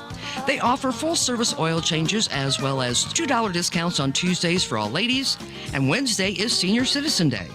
Plus, Terrell Complete Auto Care can take care of all your auto and diesel repair needs. They offer free pickup and delivery in town. James and Sheena and the staff of Terrell Complete Auto Care are proud to support the Salem Tigers. Progressive Ozark Bank is proud to announce a better way to manage your debit card fraud alerts. Instead of a phone call, customers will receive a message on their text-enabled numbers if there is a concern on a debit card transaction. It's fast and easy. Want to find out how you can get fraud text alerts on your phone? Drop by or call Progressive Ozark Bank for more information. Progressive Ozark Bank, FDIC insured, where people matter. It's only because of our sponsors we're able to bring you Salem Tiger sports and community events. Some of these great sponsors include Legends Automotive LLC, Salem License Bureau, Fly & W Boutique, the City of Salem, Salem Farm Equipment, VIP Properties, as well as Quick Tan and more. Be sure to thank these sponsors the next time you see them. It's only because of them we're able to bring you Salem Tiger sports and community events. All right, welcome back to Houston. Let's go over the scoring for you. Don't forget those on the radio side. Cardinal baseball coming up on a delayed basis there in Milwaukee, and that'll be on. Don't forget for those who are going to the Missouri game tomorrow, that game is no longer at 3 o'clock. They have moved it to noon. So if you are attending the Missouri Tigers game tomorrow, Columbia, that game starts at noon, not 3 o'clock as the schedule has. They moved that game up to noon due to the excessive heat. So keep that in mind, and we'll have that game, by the way, on KSMO tomorrow at noon. All right, in this game, Salem Tigers got the opening kickoff, didn't really do too much with it, punted it over to Houston. Houston promptly completed a pass, then fumbled the ball. Salem Tigers, I believe it was Du Bois recovering that fumble, but couldn't really see it from our angle, and we aren't sure who recovered that for the Salem Tigers. However, Salem Tigers then promptly turned the ball right back over on a fumble out of the hands, I believe, of Du Bois, and it went into the hands of Venn. And I'm going to tell you what, this freshman, Tucker Venn, Ricky, he can pick him up and set him down. This kid's pretty quick. Took the ball 74 yards back for a touchdown to 6:50 mark of that first quarter, and then Shelton had the point after 7-0. So at that point, that's the second fumble recovery going back against the Salem Tigers for a touchdown. Yep. Usually you get 2 of those a year, maybe. Maybe? Yeah. Maybe. Not in the same game. Well, we're not even there yet. Don't jump the gun, dude. Then the Salem Tigers got the ball back, but they fumbled again, this time at their own 29-yard line. It was Riley, after a couple of big runs, going in from 1 yard out after he took I think it was an 11-yard run down to the 1 yard line. It was first and goal to 1. They just ran right up there, got set up, and just basically walked it in the end zone. Sheldon's point after was good, 14-0. Salem Tigers did come right back. They took advantage of a fumble at the 17-yard line, a one-play drive, and Ragsdale hit Titus White. Just a little tight end slant that we talk about all the time. Nobody's ready for that. And White went in the end zone untouched. The 2-point conversion failed. It's 14-6, 5 seconds into the second quarter. So this was still a game. Yep. Unfortunately for the Salem Tigers, the Houston Tigers had a little trick up their sleeve, a little hook and ladder play, and they took on their very next play. They got the ball at the 31-yard line, and on second down, they threw the ball out, I believe, to Crawford, who then did a little hook and ladder with Venn coming up the sideline. He took it the rest of the way, a 66-yard pass play, and 21-6 after the Shelton point after. Tigers failed to do anything with their next possession and actually had a pretty a small, short punt, only 20-yard punt by White, and it was Houston coming right back up the field. And McCarthy with a 36-yard run, he went in for the score, and it was 28-6. And then before the end of the half, in that first half, it was, well, a real nice pass play. I have to say, Tigers again did not create much offense. They kicked the ball out of bounds. what can you do? Yep. You know, and then Givens hit Riley. Givens caught the pass from Riley right in step, and about at the 5-7 yard line right in there, and he just tried in the end zone. 36-yard pass play. It was 38-6 at halftime. In the second half, it was Riley for the Houston Tigers going in for 13 yards out on just a running play on their first possession, but that came at the 6:28 mark. They took 5 minutes 32 seconds off the clock, and a very nice drive for Houston. You can appreciate something like that. They took little pieces at a time. Shelton had the point after, and it was 42-6. I think I said 38-6 at half. It was 35-6. Excuse me. Yeah, it was 42-6 at that point, and then Houston scored again on those returns. Salem Tiger fumble number 4, and it was picked up by Dotson at the 38-yard line. He returned it 62 yards. Point after was blocked, 48-0, and then Houston scored again. M.J. Morgan around the outside, and the run that we talked about already, 57-yard run. The point after was missed, and it's 54-6. And then it was Renault scoring from 42 yards out for the Salem Tigers, again going around the outside. 2-point conversion failed, 54-12, the final score of this one. Again, Rick, Tigers defense is going to have to step it up against Thayer next week, but that offense, they cannot afford to make these kind of turnovers. There'll be no way. 4 turnovers. We saw that happen once against Thayer years ago. Yeah. You remember we had 4 turnovers in the first half? Yeah. And they scored 28 points, I think. That was the only scoring in the half. It was off the turnovers. Off turnovers, yes. Anyway, we can't afford to do that No, next week at Thayer. And the Tigers are going to have to play just a real solid game. Hopefully, we're going to have Ragsdale and Du Bois back. Hopefully those injuries are not anything serious. We hope not. And we really need everybody to be on board for that one. Yeah. It's a big key SEA game. They really need to play well. Yeah, they do. Yeah, you're right, Stan. Like I say, they've got to, guarantee, Thayer's going to come in, and Thayer's a pretty good ball club. So you got to come in and you've got to get ready because they're going to come in, they're going to hit you, and they're going to play hard football. Mountain Grove was beating Avon near the end of that game, 48-7. So that's the last score we got on that. And we know that Thayer and Mountain View are battling it out tonight, and I don't know what the final score of that one ended up being, but that game was somewhat close. We know there's going to be some key games in the SCA this year. Yeah. And those key games can make the difference between a winning season and a losing season. This was a winnable game, but not when you have 4 turnovers. Not when those 4 turnovers all turn into touchdowns for the other team. Yeah, that's not winnable. You're shooting yourself in the foot. Big time. I'll give you a little updated score, Stan. In the fourth quarter, Thayer's up on Liberty 21-14. I don't know what time it is, but it's in the fourth quarter. Okay, so that's probably fairly late. Yep. During the time of this game. Yep. So anyway, we'll try and maybe we won't have much time. We're going to really wrap it up here. Yep. But we want to tell everybody to be there to support your Tigers next Friday night. Yep.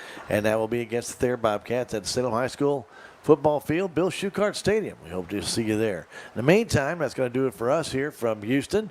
For those on the radio side, your Cardinal baseball game will be coming up next. They're in Milwaukee, taking on the Brewers. We'll join that game just after the beginning of it. We just started here moments ago. We did delay that game, but you won't miss it. If you want to listen in, you're going to catch 99.9% of that game. And then, of course, too, here at KSMO Radio, again, the Missouri game tomorrow is at noon. Don't forget, people. Noon. Don't forget what he's telling you. Don't forget. If you've got tickets for that game, don't get there at 3 because the game will be over. It's going to be ending. You're going to be mad. And you're going to be mad. They're taking on Louisiana. That game, again, starts at noon tomorrow at Faurot Field. For Ben, who's doing the video flipping, for Kenny up there, who's doing the filming, and camera work, I should say. I shouldn't say filming, because there really is no thing film anymore. And then for Sally back at the station, she's twirling the knobs and dials that way. Rick and Stan is here doing the broadcast for you. Thank you for joining us for Tiger Football on KSMO Media. Our next Tiger contest will be Monday when the Lady Volleyball Tigers take on Cuba Lady Wildcats, and that will be at the Salem High School gym Monday night. Get underway about 6:30 with Tiger Talk and Coach Satterley, and then we'll have the play-by-play following that right here on KSMO Media only. No radio coverage on that game Monday. That'll be a stream-only game. Okay. All right. Very well. We hope you enjoyed the contest. I know the score isn't what you wanted to hear, not what we wanted to see either, but it is what it is, and hopefully the Tigers can recover and play a much more solid game next week when the Thayer Bobcats come to town. For all of you, have a great weekend, and thanks for joining us here from Houston, and good night from Houston, Missouri. Thank you for tuning into this broadcast of Salem Tiger Sports. Tonight's game wouldn't be possible without these incredible sponsors: Town and Country Bank, Farm Bureau Insurance, Country Mart, the Bank of Salem, Napa, Mooney Auto Supply, Town Screen LLC, Taxmasters, Town and Country Insurance, Southwest Baptist University, Salem Campus, Terrell Complete Auto Care, Edward Jones, Joe Brand and Leah Nash, Duncan Family Chiropractic, State Farm Insurance, Salem Trust Manufacturing, Progressive Ozark Bank, United Country Salem Realty, Stephen Patterson, Attorney at Law, American Family Insurance, Hubs Tire Center, Looking Glass Salon, Candy Mink and Katie Cardi, Mid-Ozark Animal Health Center Incorporated, On the Spot Auto Glass, Ozark Overhead Door, Shelter Insurance, Jet Tire and Auto, The Technology Junkyard, Legends Automotive LLC, Salem License Bureau, Prevention Consultants of Missouri, Riverways Federal Credit Union, Discount Bins, Flyin' W Boutique, Healthy Dent County, the City of Salem, VIP Properties, Salem Farm Equipment, Living the Dream Outdoor Properties, Quick Tan and more, Four Rivers Community Health Center and Rocking G Western Trading Post. Thank you for watching tonight's game of Salem Tiger football, right here on KSMO Media.